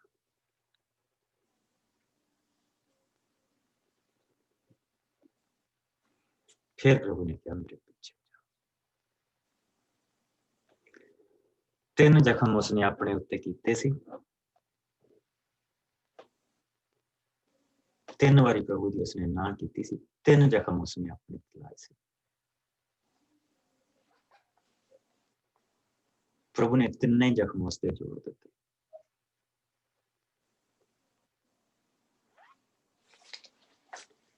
प्रभु तो डरते रहो।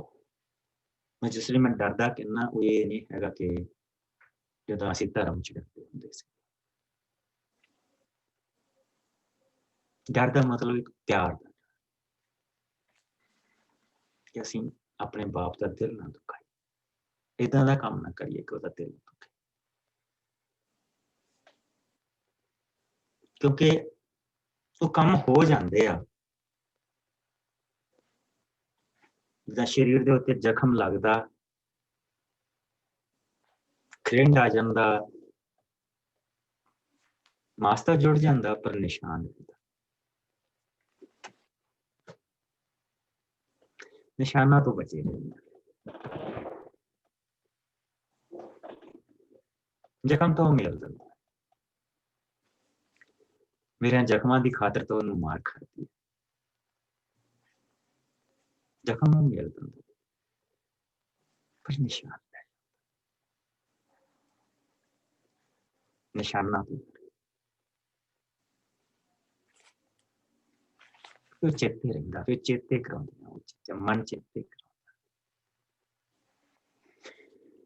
यह है प्रभु की दया, किस तरह वो बंदे नूं रिस्टोर करदा।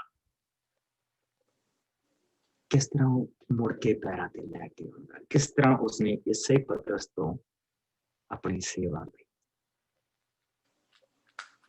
ਕਿਸ ਤਰ੍ਹਾਂ ਇਸੇ ਪਤਰਸ ਨੇ ਆਪਣੀ ਮੌਤ ਦੇ ਵੇਲੇ ਪ੍ਰਭੂ ਦੇ ਨਾਮ ਨੂੰ ਉੱਚਾ ਕੀਤਾ। ਰੋਮ ਦੇ ਵਿੱਚ ਉਹਨਾਂ ਨੇ ਕਿਹਾ ਕਿ ਇਹਨੂੰ ਸਲੀਬ ਵਾਲੇ ਦਾ ਪ੍ਰਚਾਰ ਕਰਨ ਦਾ ਬਹੁਤ ਸ਼ੌਕ ਆ, ਇਹਨੂੰ ਸਲੀਬ ਦੇ ਕਿਲਗਲਾ ਦਾ ਟਾਈਮ ਸੀ, ਇਸਨੂੰ ਸਲੀਬ ਦੇ ਉੱਤੇ ਕਹਿੰਦੇ ਚੜਾ ਕੇ ਮਾਰ ਦਿੱਤਾ। ਤੇ ਪਤਰਸ ਨੇ ਕਿਹਾ ਸੀਗਾ ਕਿ ਮੈਂ ਇਸ ਯੋਗ ਨਹੀਂ ਕਿ ਮੈਂ ਸਲੀਬ ਤੇ ਮਾਰਾਂ, ਪਰ ਅਗਰ ਤੁਸੀਂ ਮੈਨੂੰ ਸਲੀਬ ਤੇ ਲਟਕਾਉਣਾ ਮੰਗਦੇ ਤੇ ਮੈਨੂੰ ਪੁੱਠਾ ਲਟਕਾਓ, ਕਿਉਂਕਿ ਮੈਂ ਜਿਸ ਤਰ੍ਹਾਂ ਮੇਰੇ ਪ੍ਰਭੂ ਨੇ ਜਾਨ ਦਿੱਤੀ, ਮੈਂ ਉਸ ਤਰ੍ਹਾਂ ਉਹ ਯੋਗਤਾ ਮੇਰੇ ਚ ਹੈ। ਔਰ ਇਸ ਤਰ੍ਹਾਂ ਉਸਨੇ ਪ੍ਰਭੂ ਦੇ ਨਾਮ ਨੂੰ ਉੱਚਾ ਕੀਤਾ ਸੀ। ਲੈਟਸ ਗੋ ਬੈਕ, ਆਓ ਪਿੱਛੇ ਚਲੀਏ ਦੁਬਾਰਾ। ਔਰ ਉਸ ਤੋਂ ਬਾਅਦ ਸਾਨੂੰ ਪ੍ਰੀਖਿਆ ਦੇ ਵਿੱਚ ਪੈਣ ਤੋਂ ਮਨਾ ਕੀਤਾ ਗਿਆ। ਕਹਿਣ ਦਾ ਕੀ ਮਤਲਬ ਹੈਗਾ ਕਿ ਜਿਸ ਤਰ੍ਹਾਂ ਪ੍ਰਭੂ ਨੇ ਉਸ ਨੂੰ ਰਿਸਟੋਰ ਕੀਤਾ, ਕਿਉਂਕਿ ਰਿਸਟੋਰ ਹੋਣਾ ਮੰਗਦਾ ਸੀ, ਲੇਕਿਨ ਦੂਸਰੇ ਪਾਸੇ ਜਿਹੜਾ ਯਹੂਦਾ ਇਸਕਰਿਓਤੀ ਸੀ, ਉਹ ਰਿਸਟੋਰ ਹੋਣਾ ਨਹੀਂ ਸੀ ਮੰਗਦਾ। ਉਹ ਪ੍ਰਭੂ ਨੂੰ ਕੁਝ ਕਰਕੇ ਦਿਖਾਉਣਾ ਮੰਗਦਾ ਸੀ, ਮੈਂ ਹੀ ਕੀਤਾ, ਮੈਂ ਹੁਣ ਆਪਣੀ ਜਾਨ ਦੇ ਦਿਓ। ਕਮਾਲ, ਪ੍ਰਭੂ ਨੇ ਸਾਨੂੰ ਉਸ ਕੰਮ ਦੇ ਲਈ ਆਪਣੀ ਜਾਨ ਉਹਦੇ ਲਈ ਫਾਹਾ ਲੈ ਕੇ ਮਰ ਜਾਏ। ਹਾਂ, ਜੇ ਸਮਾਂ ਬਦਲਦਾ ਲੋਕ ਮਾਰਨਾ ਮੰਗਦੇ, that is fine, ਪਰ ਨਹੀਂ, ਜਿੰਨੀ ਦੇਰ ਤੱਕ ਅਖੀਰਲਾ ਖੂਨ ਦਾ ਔਂਸ ਵੀ ਹੈਗਾ, ਉਨੀ ਦੇਰ ਤੱਕ ਪ੍ਰਭੂ ਦਾ ਨਾਮ ਨੂੰ ਪ੍ਰਚਾਰ ਕਰਨ ਦੇ ਲਈ ਸਾਨੂੰ ਕਿਹਾ ਗਿਆ। ਵੈਰੀ ਨੇ ਮਾਰਨਾ ਮਾਰ ਦੇ, that's fine, ਪਰ ਮੌਤ ਲੱਭਣ ਨਹੀਂ ਅਸੀਂ ਜਾਂਦੇ, ਜ਼ਿੰਦਗੀ ਦੇ ਵਿੱਚ ਇਹ ਕੰਮ ਦੇ ਲਈ ਸਾਨੂੰ ਚੁਣਿਆ। ਦੇਖੋ, ਫਿਰ ਜੇਕਰ ਕੋਈ ਆਪਣੇ ਆਪ ਨੂੰ ਕੁਝ ਸਮਝਦਾ ਹੈ ਪਰ ਉਹ ਅਸਲ ਦੇ ਵਿੱਚ ਨਹੀਂ, ਤਾਂ ਉਹ ਆਪਣੇ ਆਪ ਨੂੰ ਧੋਖਾ ਦਿੰਦਾ ਹੈ। ਕਹਿੰਦਾ ਕਿ ਤੁਸੀਂ, ਕਹਿੰਦਾ ਸੌਰੀ ਮੈਂ ਕਾਇਦ ਵਿੱਚ ਛੱਡ ਕੇ, ਕਹਿੰਦਾ ਇੱਕ ਦੂਜੇ ਦਾ ਭਾਰ ਉਠਾਓ, ਇਸ ਤਰ੍ਹਾਂ ਤੁਸੀਂ ਮਸੀਹ ਦੀ ਵਿਵਸਥਾ ਨੂੰ ਚੰਗੀ ਤਰ੍ਹਾਂ ਦੇ ਨਾਲ ਪੂਰਾ ਕਰੋ। ਕਹਿਣ ਦਾ ਕੀ ਮਤਲਬ ਕਿ ਉਸਨੇ ਸਾਨੂੰ ਕਿਹਾ ਕਿ ਜਿਸ ਤਰ੍ਹਾਂ ਅਸੀਂ ਪ੍ਰਭੂ ਦੇ ਵਚਨ ਦੇ ਵਿੱਚ ਦੇਖਿਆ ਕਿ ਰਿਸਟੋਰ ਕਰਨਾ, ਰੈਸਟੋਰੇਸ਼ਨ ਕਰਨੀ ਜਿਹੜੀ ਆ ਉਹ ਜ਼ਰੂਰੀ ਆ। ਸਭ ਤੋਂ ਵਧੀਆ ਜਦੋਂ ਅਸੀਂ ਆਪਣੇ ਘਰ ਦੀ ਰੈਸਟੋਰੇਸ਼ਨ ਕਰਦੇ ਹਾਂ, ਆਪਣੇ ਘਰ ਨੂੰ ਰੈਨੋਵੇਟ ਕਰਦੇ ਹਾਂ, ਇਸੇ ਤਰ੍ਹਾਂ ਅਸੀਂ ਜ਼ਿੰਦਗੀਆਂ ਨੂੰ, ਆਪਣੇ ਭੈਣਾਂ ਭਰਾਵਾਂ ਦੀਆਂ ਜ਼ਿੰਦਗੀਆਂ ਨੂੰ ਰਲ ਮਿਲ ਕੇ, ਇੱਕ ਦੂਜੇ ਦਾ ਬੋਝ ਉਠਾ ਕੇ, ਇੱਕ ਦੂਜੇ ਦੇ ਨਾਲ ਮੋਢੇ ਦੇ ਨਾਲ ਮੋਢਾ ਲਾ ਕੇ ਅਸੀਂ ਚੱਲਦੇ ਹਾਂ ਔਰ ਅਸੀਂ ਰਿਸਟੋਰ ਕਰਦੇ ਹਾਂ ਆਪਣੇ ਭੈਣਾਂ ਭਰਾਵਾਂ ਨੂੰ। ਕਈਆਂ ਨੂੰ ਕਈ ਸਾਲ ਲੱਗ ਜਾਂਦੇ, ਲੇਕਿਨ ਅਸੀਂ ਆਪਣੀ ਹਿੰਮਤ ਨਹੀਂ ਛੱਡਦੇ। ਸਾਡੀ ਕੀ ਜੌਬ ਹੈ ਕਿ ਉਸ ਬੰਦੇ ਦੀਆਂ ਜਿਹੜੀਆਂ ਪ੍ਰਭੂ ਨੇ ਦੀਆਂ ਦਿੱਤੀਆਂ ਹੋਈਆਂ ਜੋ ਬਰਕਤਾਂ, ਉਹਨਾਂ ਨੂੰ ਸ਼ਾਈਨ ਕਰਨਾ, ਪਰ ਦੂਸਰੇ ਪਾਸੇ ਉਹਦੇ ਪਾਪ ਨੂੰ ਇਹ ਨਹੀਂ ਕਹਿਣਾ ਕਿ ਤੂੰ ਠੀਕ ਕਰ। ਉਸਨੇ ਕਹਿਣਾ ਪ੍ਰਭੂ ਤੈਨੂੰ ਇੱਥੇ ਤੱਕ ਲਿਆ ਆ, ਬਸ ਇੱਕ ਹੋਰ ਪੁਸ਼ ਦੇ। ਔਰ ਉਸ ਹੌਸਲੇ ਦੇ ਨਾਲ ਉਸ ਬੰਦੇ ਨੂੰ ਅੱਗੇ ਲੈ ਕੇ ਚੱਲਣਾ। ਪਰ ਦੂਸਰਾ ਉਹ ਕਹਿੰਦਾ ਕਿ ਇਸ ਤਰ੍ਹਾਂ ਅਸੀਂ ਜਿਹੜੀ ਸਾਨੂੰ ਮਸੀਹ ਦੇ ਵਿਵਸਥਾ ਦਿੱਤੀ ਗਈ ਆ ਕਿ ਆਪਣੇ ਪ੍ਰਭੂ ਨੂੰ ਆਪਣੇ ਸਾਰੇ ਤਨ, ਆਪਣੇ ਮਨ, ਆਪਣੀ ਆਤਮਾ ਦੇ ਨਾਲ ਜੋ ਕੁਛ ਤੇਰੇ ਵਿੱਚ ਆ ਪਿਆਰ ਕਰ, ਔਰ ਆਪਣੇ ਗੁਆਂਢੀ ਨੂੰ ਆਪਣੇ ਵਰਗਾ ਪਿਆਰ ਕਰ। ਜਿੱਦਾਂ ਤੂੰ ਆਪਣੇ ਆਪ ਨੂੰ ਪਿਆਰ ਕਰਦਾ, ਉਸੇ ਤਰ੍ਹਾਂ ਤੂੰ ਆਪਣੇ ਗੁਆਂਢੀ ਨੂੰ, ਆਪਣੇ ਭਰਾ ਨੂੰ ਪਿਆਰ ਕਰ। ਪ੍ਰਭੂ ਯਿਸੂ ਮਸੀਹ ਚ ਸਾਨੂੰ ਇਹ ਵਿਵਸਥਾ ਮਿਲੀ। ਸੋ ਕਹਿੰਦਾ ਇਸ ਤਰ੍ਹਾਂ ਤੁਸੀਂ ਉਸ ਵਿਵਸਥਾ ਨੂੰ ਪੂਰਾ ਕਰਦੇ। ਫਿਰ ਕਹਿੰਦਾ ਜੇਕਰ ਕੋਈ ਆਦਮੀ ਆਪਣੇ ਆਪ ਨੂੰ ਕੁਝ ਸਮਝਦਾ ਹੈ ਪਰ ਅਸਲ ਦੇ ਵਿੱਚ ਉਹ ਨਹੀਂ, ਤਾਂ ਉਹ ਆਪਣੇ ਆਪ ਨੂੰ ਧੋਖਾ ਦਿੰਦਾ ਹੈ। ਇੱਥੇ ਦੋ ਚੀਜ਼ਾਂ ਆ ਗਈਆਂ। ਸਾਨੂੰ ਸਭ ਨੂੰ ਪ੍ਰਭੂ ਨੇ ਗਿਫਟ ਦਿੱਤਾ, ਔਰ ਮੋਸਟਲੀ ਮਸੀਹਤ ਦੇ ਵਿੱਚ ਕੀ ਹੁੰਦਾ ਹੈਗਾ, ਜੋ ਮੇਰੇ ਦੇਖਣ ਦੇ ਵਿੱਚ ਆਇਆ, ਕਿ ਉਹ ਲੋਕ ਜਿਹੜਾ ਗਿਫਟ ਮਿਲਿਆ ਆ ਨਾ, ਉਹਦੇ ਚ ਕੰਮ ਕਰਨਾ ਘੱਟ ਮੰਗਦੇ, ਜਿਹੜਾ ਨਹੀਂ ਹੈਗਾ ਉਹਦੇ ਚ ਕਰਨਾ ਮੰਗਦੇ। ਔਰ ਫਿਰ ਉਹਦੇ ਲਈ ਉਹਨਾਂ ਨੂੰ ਬਹੁਤ ਕੁਝ ਆਪਣੇ ਆਪ ਨੂੰ ਬਣਾ ਕੇ ਪੇਸ਼ ਕਰਨਾ ਪੈਂਦਾ, ਔਰ ਉਹ ਸਾਰਾ ਜ਼ੋਰ ਉਹਨਾਂ ਦਾ ਉਸ ਚੀਜ਼ ਦੇ ਉੱਤੇ ਲੱਗ ਜਾਂਦਾ। ਅਗਰ ਖੁਦਾਵੰਦ ਨੇ ਤੁਹਾਨੂੰ ਕੋਈ ਗਿਫਟ ਜਿਹੜਾ ਦਿੱਤਾ ਹੈਗਾ, ਉਸ ਨੂੰ ਸ਼ਾਈਨ ਕਰੋ, ਉਸ ਨੂੰ ਚਮਕਾਓ, ਉਸ ਦੇ ਉੱਤੇ ਵੱਧ ਤੋਂ ਵੱਧ ਕੰਮ ਕਰੋ। ਜੋ ਤੁਸੀਂ ਨਹੀਂ, ਉਹਦੇ ਲਈ ਉਸਨੇ ਬਾਕੀ ਪ੍ਰਭੂ ਦਾ ਸਰੀਰ ਰੱਖਿਆ। ਜੇ ਹੁਣ ਮੈਨੂੰ ਪ੍ਰਭੂ ਨੇ ਕੰਮ ਦਿੱਤਾ ਹੈਗਾ, ਮੈਂ ਹੱਥ ਹਾਂ, ਤਾਂ ਉਸਨੇ ਮੈਨੂੰ ਕਿਹਾ ਕਿ ਭਾਈ ਤੂੰ ਜਿਹੜਾ ਹੱਥਾਂ ਦਾ ਕੰਮ ਉਹ ਤੂੰ ਕਰਨਾ, ਤੇ ਮੈਂ ਐਵੇਂ ਲੱਤਾਂ ਦਾ ਕੰਮ ਕਰੀ ਜਾਵਾਂ ਤੇ ਉਹਦੇ ਲਈ ਕੁਝ ਬਣ ਦਿਖਾਵਾਂ। that is the main। ਉਹ ਕਹਿ ਰਹੇ ਕਿ ਪ੍ਰਭੂ ਦੇ ਵਿੱਚ ਜੋ ਸਾਨੂੰ ਬਣਾਇਆ ਗਿਆ, ਜੋ ਸਾਨੂੰ ਦਿੱਤਾ ਗਿਆ, ਉਸ ਦੇ ਵਿੱਚ ਕੰਮ ਕਰੋ, ਉਸ ਦੇ ਵਿੱਚ ਅੱਗੇ ਵਧੋ, ਉਸ ਨੂੰ ਚਮਕਾਓ, ਤਾਂ ਕਿ ਤੁਸੀਂ ਪ੍ਰਭੂ ਦੇ ਸਰੀਰ ਦੇ ਵਿੱਚ ਵਧੀਆ ਕੰਮ ਕਰ ਸਕੋ। that's what it is, that's all it is। ਸੋ ਕਹਿੰਦਾ ਹਰ ਮਨੁੱਖ ਆਪਣੇ ਕੰਮ ਦੀ ਆਪਣੇ ਆਪ ਦੇ ਲਈ ਆਪ ਹੀ ਜਾਂਚ ਕਰੇ, ਇਸ ਤਰ੍ਹਾਂ ਉਸ ਨੂੰ ਕੇਵਲ ਆਪਣੇ ਨਾਲ ਹੀ ਟਾਕਰਾ ਕਰਕੇ ਮਾਣ ਕਰਨ ਦਾ ਮੌਕਾ ਮਿਲੇਗਾ, ਨਾ ਕਿ ਕਿਸੇ ਦੂਜੇ ਦੇ ਨਾਲ। ਸੇਮ ਤੇ ਕਿਸੇ ਦੂਜੇ ਦੇ ਨਾਲ ਜਿਹੜਾ ਉਹਦਾ ਗਿਫਟ ਆ, ਅਸੀਂ ਉਹ ਬਣਨ ਦੀ ਕੋਸ਼ਿਸ਼ ਨਾ ਕਰੀਏ। ਜੋ ਸਾਨੂੰ ਦਿੱਤਾ ਗਿਆ ਉਹ ਕਰੀਏ, ਫਿਰ ਉਸ ਦੀ ਜਾਂਚ ਕਰੀਏ ਕਿ ਪ੍ਰਭੂ ਨੇ ਮੈਨੂੰ ਆਹ ਦਿੱਤਾ, ਮੈਂ ਪ੍ਰਭੂ ਦੇ ਲਈ ਬਰਕਤ ਦਾ ਕਾਰਨ, ਕੀ ਮੈਂ ਆਪਣੇ ਭੈਣਾਂ ਭਰਾਵਾਂ ਦੇ ਲਈ ਬਰਕਤ ਦਾ ਕਾਰਨ, ਕੀ ਮੈਂ ਆਪਣੇ ਚਰਚ ਦੇ ਲਈ ਬਰਕਤ ਦਾ ਕਾਰਨ। ਸੋ ਇਹਨਾਂ ਚੀਜ਼ਾਂ ਨੂੰ ਆਪ ਕਹਿੰਦਾ ਦੇਖੇ, ਆਪਣੇ ਆਪ ਦੇ ਨਾਲ ਦੇਖੇ, ਜਿਸ ਲਈ ਉਹ ਦੇਖੇਗਾ ਕਿ ਮੈਂ ਪੌੜੀ ਦੇ ਤੀਸਰੇ ਡੰਡੇ ਦੇ ਉੱਤੇ ਖੜਾ ਸੀ, ਹੁਣ ਮੈਂ ਚੌਥੇ ਦੇ ਉੱਤੇ ਆ ਗਿਆ। ਕਹਿੰਦਾ ਉਸਨੂੰ ਖੁਸ਼ੀ ਹੋਏ, ਤੁਹਾਨੂੰ ਖੁਸ਼ੀ ਮਿਲੇਗੀ ਅੰਦਰੋਂ ਕਿ ਹਮ ਗੈਟਿੰਗ ਬੈਟਰ। ਪ੍ਰਭੂ ਦਾ ਜਿਹੜਾ ਆਤਮਾ ਉਹ ਮੇਰੇ ਅੰਦਰ, ਅਸੀਂ ਮੌਕਾ ਦਿੰਦੇ ਪ੍ਰਭੂ ਦੇ ਆਤਮਾ ਨੂੰ ਇਸ ਤਰ੍ਹਾਂ ਕੰਮ ਕਰਨ ਦਾ। So that's what it is. ਔਰ ਇਸ ਤਰ੍ਹਾਂ ਕਹਿੰਦਾ ਕਿ ਕਿਉਂਕਿ ਹਰ ਇੱਕ ਆਦਮੀ ਨੂੰ ਆਪਣਾ ਭਾਰ ਆਪ ਚੁੱਕ ਕੇ ਚੱਲਣਾ ਚਾਹੀਦਾ। ਬੇਸਿਕਲੀ ਕਹਿਣ ਦਾ ਮਤਲਬ ਕਿ ਜਿਹੜਾ ਸਾਨੂੰ ਗਿਫਟ ਪ੍ਰਭੂ ਦੇ ਸਰੀਰ ਦੇ ਵਿੱਚ ਦਿੱਤਾ ਗਿਆ, ਉਸ ਦੇ ਜ਼ਿੰਮੇਵਾਰੀ ਵੀ ਮੇਰੇ ਕੋਲ, ਉਸ ਨੂੰ ਕਰਨ ਦੀ ਤਾਕਤ ਪ੍ਰਭੂ ਨੇ ਦੇਣੀ। ਲੇਕਿਨ ਅਗਰ ਮੈਂ ਹੱਥ ਹਾਂ, ਮੈਂ ਪੈਰ ਬਣਨ ਦੀ ਕੋਸ਼ਿਸ਼ ਕਰਦਾ ਪਿਆ, ਮੈਂ ਪੈਰ ਹਾਂ ਤੇ ਮੈਂ ਕੰਨ ਬਣਨ ਦੀ ਕੋਸ਼ਿਸ਼ ਕਰਦਾ ਪਿਆ, ਤੇ ਫਿਰ ਮੈਂ ਦੋ ਨੁਕਸਾਨ ਪ੍ਰਭੂ ਦੇ ਕਰਦਾ ਪਿਆ। ਇੱਕ ਤਾਂ ਮੈਂ ਉਹ ਦਰਵਾਜ਼ਾ ਕਿਸੇ ਹੋਰ ਦੇ ਲਈ ਖੁੱਲਾ ਛੱਡ ਦਿੱਤਾ, ਉਹ ਸ਼ੈਤਾਨ ਦਾ ਲਈ ਮੈਨੂੰ ਖੁੱਲਾ ਛੱਡ ਸਕਦਾ। ਦੂਸਰਾ, ਜਿਹੜਾ ਬੰਦਾ ਕੰਨ ਦਾ ਕੰਮ ਕਰਦਾ ਪਿਆ, ਮੈਂ ਉਹਦੇ ਕੰਮ ਦੇ ਵਿੱਚ ਲੱਤ ਡਾਉਣਾ। ਕੀ ਹੋਇਆ? ਇੱਕ ਤਾਂ ਜਿੱਥੇ ਮੈਨੂੰ ਵਧਣਾ ਚਾਹੀਦਾ ਸੀ ਮੈਂ ਵਧਿਆ ਨਹੀਂ। ਦੂਸਰਾ, ਜਿਹੜਾ ਮੈਂ ਕਰਦਾ ਪਿਆ ਉਹ ਮੇਰੇ ਲਈ ਨਹੀਂ, ਪ੍ਰਭੂ ਨੇ ਮੇਰੇ ਲਈ ਨਹੀਂ ਰੱਖਿਆ ਹੈ। ਔਰ ਤੀਸਰਾ ਕਿ ਮੈਂ ਜਿਹੜਾ ਮੇਰਾ ਆਪਣਾ ਭਾਰ ਸੀਗਾ ਉਹ ਮੈਂ ਉੱਥੇ ਛੱਡ ਦਿੱਤਾ। ਸੋ ਸਾਨੂੰ ਬੇਸਿਕਲੀ ਇਸ ਹਿੱਸੇ ਦੇ ਵਿੱਚ ਪ੍ਰਭੂ ਦਾ ਬੰਦਾ ਇਸ ਪਾਸੇ ਨੂੰ ਗਾਈਡ ਕਰਦਾ ਪਿਆ ਕਿ ਆਪਣੀ ਜ਼ਿੰਮੇਵਾਰੀ ਚੁੱਕੋ ਔਰ ਆਪਣੀ ਜ਼ਿੰਮੇਵਾਰੀ ਨੂੰ ਲੈ ਕੇ ਅੱਗੇ ਚੱਲੋ। ਔਰ ਜਿਹੜੀ ਜ਼ਿੰਮੇਵਾਰੀ ਤੁਹਾਨੂੰ ਦਿੱਤੀ ਗਈ ਆ ਉਸ ਦਾ ਨਿਰੀਖਣ ਕਰੋ, ਆਪਣਾ ਨਿਰੀਖਣ ਆਪ ਕਰੋ। Where I was, where I am, ਮੈਂ ਕਿੱਥੇ ਸੀ, ਕਿੱਥੇ ਪਹੁੰਚ ਗਿਆ। ਤੁਹਾਡੇ ਕੋਲ ਸ਼ੁਕਰਗੁਜ਼ਾਰੀ ਕਰਨ ਦੇ ਲਈ ਹੁਣ ਕੁਛ ਤੁਸੀਂ ਪ੍ਰਭੂ ਦਾ ਧੰਨਵਾਦ ਕਰੋਗੇ।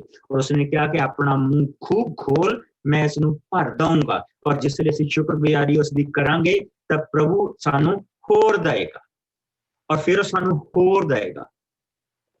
ਔਰ ਪ੍ਰਭੂ ਜਿਹੜਾ ਉਹ ਕੰਮ ਅਸੀਂ ਜ਼ੀਰੋ ਤੋਂ ਸ਼ੁਰੂ ਕੀਤਾ ਔਰ ਅੰਤ ਤੱਕ ਅਸੀਂ ਜਿੱਥੇ ਤੱਕ ਅਸੀਂ ਜਾ ਸਕਦੇ ਹਾਂ, ਜਿੱਥੇ ਤੱਕ ਅਸੀਂ ਵੱਧ ਸਕਦੇ ਹਾਂ, ਸਾਨੂੰ ਪ੍ਰਭੂ ਵਧਾਏਗਾ, ਸਾਨੂੰ ਪ੍ਰਭੂ ਬਣਾਏਗਾ। ਔਰ ਉਸਦੇ ਨਾਲ ਅਸੀਂ ਨਹੀਂ ਮਜ਼ਬੂਤ ਹੋਵਾਂਗੇ, ਅਸੀਂ ਤਾਂ ਹੋਣਾ ਹੀ ਹੋਣਾ, ਲੇਕਿਨ ਉਸ ਦੇ ਨਾਲ ਪ੍ਰਭੂ ਦਾ ਜਿਹੜਾ ਸਰੀਰ ਆ ਉਹ ਵੀ ਮਜ਼ਬੂਤ ਹੋਵੇਗਾ। ਇਸ ਪਾਸੇ ਨੂੰ ਪ੍ਰਭੂ ਦਾ ਬੰਦਾ ਸਾਨੂੰ ਇਹ ਸਾਰੀਆਂ ਚੀਜ਼ਾਂ ਦਿਖਾ ਰਿਹਾ, ਕਿਉਂਕਿ ਹਰ ਇੱਕ ਆਦਮੀ ਨੂੰ ਆਪਣਾ ਭਾਰ, ਜਾਣੀ ਕਿ ਆਪਣੇ ਗਿਫਟ ਜਿਹੜਾ ਤੁਹਾਨੂੰ ਦਿੱਤਾ ਗਿਆ ਉਹਦੇ ਅਨੁਸਾਰ ਚੱਲਣਾ ਚਾਹੀਦਾ।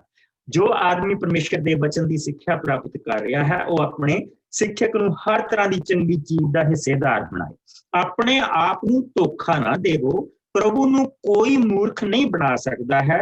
ਮਨੁੱਖ ਜੋ ਕੁਝ ਬੀਜਦਾ ਹੈ ਉਹ ਹੀ ਵੱਢੇਗਾ, ਕਿਉਂਕਿ ਸਰੀਰਕ ਰੂਪੀ ਜ਼ਮੀਨ ਦੇ ਵਿੱਚ ਬੀਜਦਾ ਹੈ ਤਾਂ ਉਸ ਦੇ ਵਿੱਚੋਂ ਨਾਸ਼ਵਾਨ ਫਸਲ ਵੱਢੇਗਾ, ਪਰ ਜੇਕਰ ਉਹ ਆਤਮਿਕ ਰੂਪੀ ਜ਼ਮੀਨ ਦੇ ਵਿੱਚ ਬੀਜਦਾ ਹੈ ਤਾਂ ਉਸ ਦੇ ਵਿੱਚੋਂ ਅਨੰਤ ਜੀਵਨ ਦੀ ਫਸਲ ਵੱਢਦਾ ਹੈ। ਬਸ ਸਾਨੂੰ ਧੀਰਜ ਦੇ ਨਾਲ ਭਲੇ ਕੰਮ ਕਰਦੇ ਰਹਿਣਾ ਚਾਹੀਦਾ ਹੈ, ਕਿਉਂਕਿ ਧੀਰਜ ਨਾ ਛੱਡਾ ਜੇਕਰ ਧੀਰਜ ਨਾ ਛੱਡਾਂਗੇ ਤਾਂ ਠੀਕ ਸਮਾਂ ਆਉਣ ਤੇ ਫਸਲ ਵੱਢਾਂਗੇ। ਔਰ ਇਸੇ ਲਈ ਜਿੱਥੇ ਵੀ ਸਾਨੂੰ ਮੌਕਾ ਮਿਲੇ ਸਾਨੂੰ ਹਰ ਕਿਸੇ ਦੇ ਨਾਲ ਭਲਾਈ ਕਰਨੀ ਚਾਹੀਦੀ ਹੈ, ਖਾਸ ਕਰਕੇ ਉਹਨਾਂ ਦੇ ਨਾਲ ਜਿਨ੍ਹਾਂ ਦਾ ਸੰਬੰਧ ਵਿਸ਼ਵਾਸ ਸੰਗਤ ਦੇ ਨਾਲ ਹੈ। ਸਰੀਰਕ ਰੂਪੀ ਜ਼ਮੀਨ ਔਰ ਆਤਮਿਕ ਰੂਪੀ ਜ਼ਮੀਨ ਕਿਹੜੀ ਚੀਜ਼, ਜਿਹੜਾ ਅਸੀਂ ਪਿੱਛੇ ਪੰਜਵੇਂ ਭਾਗ ਦੇ ਵਿੱਚ ਪੜ੍ਹ ਕੇ, ਜੋ ਪੰਜਵੇਂ ਭਾਗ ਦੇ ਵਿੱਚ ਪੜ੍ਹ ਕੇ ਹਟੇ। ਸਰੀਰਕ ਕੀ ਕਸਮ ਦੱਸਿਆ, ਸਰੀਰ ਦੀਆਂ ਕਿਹੜੀਆਂ ਚੀਜ਼ਾਂ, ਮੂਰਤੀ ਪੂਜਾ, ਦਿਖਾਵੇ ਦੀਆਂ ਚੀਜ਼ਾਂ ਸਾਰੀਆਂ, ਮੂਰਤੀ ਪੂਜਾ, ਜਾਦੂਗਰੀ, ਵੈਰ, ਝਗੜੇ, ਈਰਖਾ, ਗੁੱਸਾ, ਸਵਾਰਥ, ਮਤਭੇਦ, ਬਾਜੀ। ਜੇ ਅਸੀਂ ਮੁੜ ਕੇ ਸਰੀਰ ਵਾਲੇ ਕੰਮ ਮੁੜ ਕੇ ਸ਼ੁਰੂ ਕਰ ਦਿੱਤੇ ਤੇ ਜਿਹੜਾ ਅਖੀਰ ਦੇ ਵਿੱਚ ਜਿਹੜਾ ਸਾਨੂੰ ਫਲ ਮਿਲਣਾ ਉਹ ਆਹ ਮੁੜ ਕੇ ਫੇਰਨਾ। ਯਾਨੀ ਕਿ ਹਰ ਪਾਸੇ ਤੋਂ ਜਿਹੜਾ ਫਲ ਆ ਉਹ ਕੋੜਾ ਹੈ। ਪਰ ਅਗਰ ਅਸੀਂ ਪ੍ਰਭੂ ਦੇ ਆਤਮਾ ਨੂੰ ਆਪਣੇ ਅੰਦਰ ਕੰਮ ਕਰ ਲੈਣ, ਪ੍ਰਭੂ ਦਾ ਆਤਮਾ ਸਾਨੂੰ ਦਿੱਤਾ ਗਿਆ ਔਰ ਜਿੰਨੀ ਪ੍ਰਭੂ ਨੇ ਨਾਲ ਭਲਾਈ ਦਿੱਤੀ ਆ ਉਸ ਦੇ ਵਿੱਚ ਉਸਨੇ ਆਪਣੀ ਜਗ੍ਹਾ ਬਣਾ ਲਈ ਹੈ। ਔਰ ਜਿੱਦਾਂ ਜਿੱਦਾਂ ਹੁਣ ਆਪਣਾ ਅਸੀਂ ਬਾਕੀ ਦੀਆਂ ਚੀਜ਼ਾਂ ਉਹਦੇ ਅਧੀਨ ਕਰਦੇ ਜਾਵਾਂਗੇ, ਉਸਨੂੰ ਦਿੰਦੇ ਜਾਵਾਂਗੇ, ਉਦਾਂ ਉਸਦਾ ਕਬਜ਼ਾ ਸਾਡੇ ਅੰਦਰ ਵੱਧਦਾ ਜਾਏ। ਪ੍ਰਭੂ ਕੋਈ ਭੂਤ ਨਹੀਂ ਗਾ ਜਿਹੜਾ ਸਾਡੇ ਉੱਤੇ ਆ ਕੇ ਕਬਜ਼ਾ ਕਰ ਲਏ, ਏਦਾਂ ਨਹੀਂ ਹੈਗਾ। ਉਹ ਜੈਂਟਲਮੈਨ, ਉਹ ਕਹਿੰਦਾ ਤੇਰੇ ਬੂਹੇ ਦੇ ਮੋਹਰੇ ਮੈਂ ਖਟਖਟਾਉਣਾ, ਜਿਹੜਾ ਖੋਲੇਗਾ ਮੈਂ ਅੰਦਰ ਆਊਂਗਾ, ਉਸਦੇ ਨਾਲ ਖਾਣਾ ਖਾਊਂਗਾ, ਉਸਦੇ ਨਾਲ ਰਹੂੰਗਾ। He's a gentleman. ਪਰ ਪ੍ਰਭੂ ਦਾ ਆਤਮਾ ਵੀ ਏਦਾਂ ਜੈਂਟਲ, ਕੋਈ ਚੀਜ਼ ਮੇਰੇ ਤੋਂ ਖੋਂਦਾ ਨਹੀਂ। ਜਿਸ ਲਈ ਉਸਨੂੰ ਮੈਂ ਕਬੂਲ ਕੀਤਾ ਤਾਂ ਉਹ ਜਿਹੜਾ ਮੇਰੇ ਅੰਦਰ ਦਾ ਜਿਹੜਾ ਵਿਚਾਰ ਮੇਰੇ ਦਿਲ ਦੇ ਵਿੱਚ ਆਇਆ, ਜਿਸ ਨੇ ਉਹ ਜਗ੍ਹਾ ਪ੍ਰਭੂ ਦੇ ਲਈ ਖੋਲੀ, ਉਹਨੇ ਆਪਣਾ ਸਿੰਘਾਸਨ ਉੱਥੇ ਲਾ ਲਿਆ। ਔਰ ਜਿੱਦਾਂ ਜਿੱਦਾਂ ਮੈਂ ਉਸਨੂੰ ਦਿੰਦਾ ਗਿਆ ਆਪਣਾ ਆਪ, ਉਦੋਂ ਮੇਰਾ ਉਹਨਾਂ ਸਾਰੀਆਂ ਚੀਜ਼ਾਂ ਦੇ ਉੱਤੇ ਉਹ ਉਹਨਾਂ ਚੀਜ਼ਾਂ ਦੇ ਉੱਤੇ ਬਰਕਤ ਦਾ ਵਾਇਸ ਬਣਨਾ ਚਲਾ ਗਿਆ, ਰਹਿਮ ਦਾ ਵਾਇਸ ਬਣਦਾ ਚਲਾ ਗਿਆ।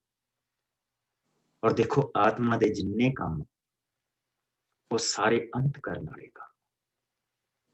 ਕਹਿੰਦਾ ਉਸ ਤੋਂ ਬਾਅਦ 22ਵੀਂ ਆਇਤ ਵਿੱਚ, ਪੰਜਵੇਂ ਭਾਗ ਦੀ 22ਵੀਂ ਆਇਤ ਚ ਲਿਖਿਆ, ਕਹਿੰਦਾ ਪਵਿੱਤਰ ਆਤਮਾ ਦਾ ਫਲ ਹੈ ਪਿਆਰ, ਆਨੰਦ, शांति, धीरज, दयालगी, भलाई, वफादारी, नम्रता, स्वयं। अंत करनी है सारी चीज़। और ਜਿਹੜੇ ਸਰੀਰਕ ਰੂਪੀ ਚੀਜ਼ਾਂ ਦੇ ਵਿੱਚ ਬੀਜਦੇ ਫਿਰ ਉਹਨਾਂ ਨੂੰ ਕਹਿੰਦਾ ਉਹਨਾਂ ਦੇ ਫਲ ਵੀ ਹੋਵੇ ਕੋੜੀ ਫਲ, ਜਿਹੜੀ ਸਾਡੇ ਅੰਦਰ ਪਹਿਲਾਂ ਸੀ, ਜਿਨ੍ਹਾਂ ਨੂੰ ਅਸੀਂ ਕੱਪੜੇ ਪਾ ਕੇ ਢੱਕਦੇ ਸੀਗੇ, ਧਰਮ ਦੇ ਨਾਮ ਦੇ ਵਿੱਚ ਢੱਕਦੇ ਸੀਗੇ, ਉਹ ਫਿਰ ਉਹੀ ਕੰਮ ਫਿਰ ਸ਼ੁਰੂ ਹੋ ਜਾਂਦਾ। ਪਰ ਅਗਰ ਅਸੀਂ ਆਤਮਾ ਨੂੰ just surrender, here I am, this is me, nothing more, nothing less, ਆਹ ਕੁਛ, just surrender। ਤਾਂ ਫਿਰ ਪਤਰਸ ਨੂੰ ਸਾਨੂੰ ਤੁੰਦਾ, ਸਾਨੂੰ ਉਹਦੇ ਮੂੰਹ ਸਾਫ਼ ਕਰਦਾ, ਸਾਨੂੰ ਉਹਦੇ ਮੂੰਹ ਅੱਗੇ ਤੋੜ ਕੇ ਲੈ ਕੇ ਜਾਂਦਾ। He just said, follow me। ਔਰ ਠੀਕ ਸਮਾਂ ਆਉਣ ਤੇ ਉਸਨੂੰ ਵੱਢਾਂਗੇ। ਇਸ ਲਈ ਸਾਨੂੰ ਜਿੱਥੇ ਵੀ ਮੌਕਾ ਮਿਲਦਾ ਭਲਾਈ, ਪ੍ਰਭੂ ਦੀ ਭਲਾਈ, ਪ੍ਰਭੂ ਦੀ ਦਿਆਲਗੀ, ਪ੍ਰਭੂ ਦੀ ਮਹਾਨਤਾ ਜਿਹੜੀ ਇਹਨਾਂ ਦੇ ਵਿੱਚ ਛੁਪੀ ਪਈ ਹੈ ਇਹਨਾਂ ਚੀਜ਼ਾਂ ਦੇ ਵਿੱਚ। ਇੱਥੋਂ ਪ੍ਰਭੂ ਯਿਸੂ ਦਾ ਪਤਾ ਲੱਗਦਾ ਕਿ ਜੀਸਸ ਐਟ ਵਰਕ। ਔਰ ਉਸ ਤੋਂ ਬਾਅਦ ਇਹ ਜਿਹੜਾ ਹਿੱਸਾ ਅਗਲਾ ਸੰਤ ਪੌਲ ਆਪਣੇ ਹੱਥਾਂ ਦੇ ਨਾਲ ਲਿਖਦੇ ਪਏ, ਉਹਨਾਂ ਦੀਆਂ ਅੱਖਾਂ ਹਾਲੇ ਵੀ ਕਮਜ਼ੋਰ ਆ, ਸੋ ਉਹ ਵੱਡੇ ਵੱਡੇ ਅੱਖਰਾਂ ਦੇ ਨਾਲ ਜਿਸ ਤਰ੍ਹਾਂ ਲਿਖਦੇ ਪਏ ਆ। ਸੋ ਆਓ ਇਸ ਨੂੰ ਪੜ੍ਹੀਏ। ਕੋਈ ਜਣਾ 11 ਤੋਂ ਲੈ ਕੇ ਇਸ ਨੂੰ 18 ਤਾਈਂ ਪੜ੍ਹੇ। ਜਿਸ ਨੂੰ ਮੈਂ ਪੜਾਂ। ਅੰਤਮ ਚੇਤਾਵਨੀ ਅਤੇ ਅਸੀਸ। ਦੇਖੋ, ਇਹ ਵੱਡੇ ਵੱਡੇ ਅੱਖਰਾਂ ਵਿੱਚ ਮੈਂ ਆਪ ਆਪਣੇ ਹੱਥ ਨਾਲ ਤੁਹਾਨੂੰ ਲਿਖ ਰਿਹਾ ਹਾਂ। ਜੋ ਲੋਕ ਆਪ ਬਾਹਰੀ ਤੌਰ ਤੇ ਪ੍ਰਸਿੱਧ ਹੋਣਾ ਚਾਹੁੰਦੇ ਹਨ, ਉਹ ਤੁਹਾਨੂੰ ਸੁੰਨਤ ਕਰਵਾਉਣ ਦੇ ਲਈ ਮਜ਼ਬੂਤ ਕਰ ਰਹੇ ਹਨ। ਉਹਨਾਂ ਦਾ ਕੇਵਲ ਇੱਕ ਹੀ ਉਦੇਸ਼ ਹੈ ਕਿ ਉਹਨਾਂ ਨੂੰ ਮਸੀਹ ਦੀ ਸਲੀਬ ਦੇ ਕਾਰਨ ਦੁੱਖ ਨਾ ਸਹਿਣੇ ਪੈਣ। ਇੱਥੋਂ ਤੱਕ ਕਿ ਉਹ ਜੋ ਆਪ ਸੁੰਨਤ ਕਰਾਉਣ ਦੇ ਹੱਕ ਵਿੱਚ ਹਨ, ਉਹ ਆਪ ਵੀ ਵਿਵਸਥਾ ਨੂੰ ਪੂਰਾ ਨਹੀਂ ਕਰਦੇ ਹਨ, ਪਰ ਉਹ ਚਾਹੁੰਦੇ ਹਨ ਕਿ ਤੁਸੀਂ ਸੁੰਨਤ ਕਰਾਓ ਤਾਂ ਜੋ ਤੁਹਾਡੇ ਕਾਰਨ ਮਾਣ ਕਰ ਸਕਣ। ਪਰ ਪਰਮੇਸ਼ਰ ਨਾ ਕਰੇ ਕਿ ਮੈਂ ਆਪਣੇ ਪ੍ਰਭੂ ਯਿਸੂ ਮਸੀਹ ਦੀ ਸਲੀਬ ਨੂੰ ਛੱਡ ਕੇ ਕਿਸੇ ਹੋਰ ਚੀਜ਼ ਤੇ ਮਾਣ ਕਰਾਂ, ਜਿਸ ਦੇ ਦੁਆਰਾ ਸੰਸਾਰ ਮੇਰੇ ਲਈ ਅਤੇ ਮੈਂ ਸੰਸਾਰ ਦੇ ਸਲੀਬ ਦੇ ਚੜ੍ਹ ਚੁੱਕਾ ਹਾਂ।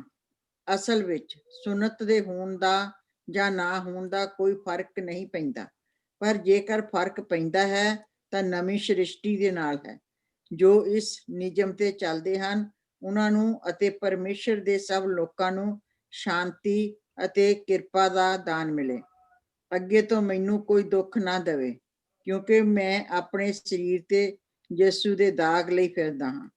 ਭਰਾਵੋ, ਸਾਡੇ ਪ੍ਰਭੂ ਯਿਸੂ ਮਸੀਹ ਦੀ ਕਿਰਪਾ ਤੁਹਾਡੀ ਆਤਮਾ ਦੇ ਨਾਲ ਹੋਵੇ। ਆਮੀਨ। ਤੁਹਾਡੀ ਆਤਮਾ ਦੇ ਨਾਲ ਹੋਵੇ। ਆਮੀਨ। ਬਹੁਤੀਆਂ ਚੀਜ਼ਾਂ ਅਸੀਂ ਅੱਗੇ ਜਾ ਕੇ ਦੁਆਰਾ ਦੇਖਾਂਗੇ, ਕਿਉਂਕਿ ਹਾਲੇ ਤੱਕ ਇਹ ਸਿਸਟਮ ਮੁੱਕਾ ਨਹੀਂ। ਹਾਲੇ ਵਿਚਾਰੇ ਨੂੰ ਪਤਾ ਨਹੀਂ ਕਿੰਨੇ ਹੋਰ ਖਾਤੇ ਇੱਦਾਂ ਦੇ ਲਿਖਣੇ ਪੈਣੇ, ਕਿੰਨੇ ਉਸਨੇ ਲਿਖੇ ਹੋਣੇ ਆ ਜਿਹੜੇ ਸਾਡੇ ਕੋਲ ਹੈ ਨਹੀਂ। ਲੇਕਿਨ ਅਸੀਂ ਅਗਰ ਇਸ ਪ੍ਰਭੂ ਦੇ ਹਿੱਸੇ ਨੂੰ ਦੇਖਦੇ ਪਏ ਹਾਂ ਤੇ ਉਸਦੀ ਇੱਕ ਕਰਾਏ ਆ, ਇੱਕ ਹਾਰਟ ਕਰਾਏ, ਦਿਲ ਦਾ ਉਸਦਾ ਇੱਕ ਦਿਲ ਦੇ ਵਿੱਚੋਂ ਨਿਕਲੀ ਆ, ਔਰ ਇਹ ਕਹਿ ਰਿਹਾ ਕਿ ਦੇਖੋ, ਇਹ ਜਿਹੜੇ ਤੁਹਾਨੂੰ ਇਹਨਾਂ ਚੀਜ਼ਾਂ ਦੇ ਵਿੱਚ ਦੁਆਰਾ ਪਾਉਣਾ ਮੰਗਦੇ ਆ, ਉਹ ਪ੍ਰਸਿੱਧ ਹੋਣਾ ਮੰਗਦੇ, ਉਹ ਗਿਣਤੀ ਦਿਖਾਉਣਾ ਮੰਗਦੇ ਆ ਜਾ ਕੇ ਕਿ ਦੇਖੋ ਅਸੀਂ ਇੰਨਿਆਂ ਗੈਰ ਕੌਮਾਂ ਦੇ ਲੋਕਾਂ ਨੂੰ ਦੀ ਸੁੰਨਤ ਕਰਾ ਕੇ ਨਾ, ਉਹ ਗਿਣਤੀਆਂ ਦੱਸਣੀਆਂ, ਪਰ ਉਹ ਕਹਿੰਦਾ ਮੈਂ ਕੋਈ ਗਿਣਤੀਆਂ ਨਹੀਂ ਦੱਸਣੀਆਂ। ਔਰ ਫਿਰ ਉਹ ਇਹ ਦੱਸਣਾ ਮੰਗਦੇ ਕਿ ਉਹ ਯਹੂਦੀਆਂ ਦੇ, ਕਿਉਂਕਿ ਯਹੂਦੀ ਕੁੱਟਦੇ ਆ, ਮਾਰਦੇ ਆ, ਉਹ ਕੁੱਟ ਮਾਰ ਨਹੀਂ ਸਹਿਣਾ ਮੰਗਦੇ, ਇਸ ਕਰਕੇ ਉਹ ਇੱਦਾਂ ਦੇ ਪ੍ਰਚਾਰ ਕਰਦੇ, ਕਿਉਂਕਿ ਇਹ ਸੌਖਾ ਹੈ। ਜਾ ਕੇ ਰੱਬ ਰੱਬ ਕਰੀ ਜਾਓ, ਕਿਸੇ ਨੇ ਕੁਛ ਨਹੀਂ ਕਹਿਣਾ। ਯਿਸੂ ਦਾ ਨਾਂ ਲੈ ਦਿਓ, ਉਸੇ ਸਾਰੇ ਬਾਕੀ ਦੇ ਇੱਕ ਪਾਸੇ ਹੋ ਜਾਂਦੇ, ਸਾਰੇ ਬਾਕੀ ਦੇ ਇੱਕ ਪਾਸੇ ਹੋ ਜਾਂਦੇ, ਤੁਸੀਂ ਇਕੱਲੇ ਰਹਿ ਜਾਂਦੇ। ਇਹ ਚੀਜ਼ ਉਹ ਕਹਿ ਰਹੀ। ਜੇ ਕਹਿੰਦਾ ਤੈਨੂੰ ਮੇਰਾ ਯਕੀਨ ਨਹੀਂ ਹੈਗਾ ਤੇ ਮੇਰੀਆਂ ਅੱਖਾਂ ਦੇਖੋ, ਮੇਰੀ ਪਿੱਠ ਦੇਖੋ, ਮੈਂ ਉਹ ਦਾਗ ਆਪਣੇ ਤੇ, ਮੇਰੇ ਉੱਤੇ ਉਹ ਦਾਗ ਲੱਗੇ हुआ मसीह है, मैं सलीब चुकी हुआ। तो इस करके वो कह रहा कि तुसी मैनू दुख ना हो दिओ, मैं तुहानू जिहड़ी गंदगी चों कढ के लैके आया,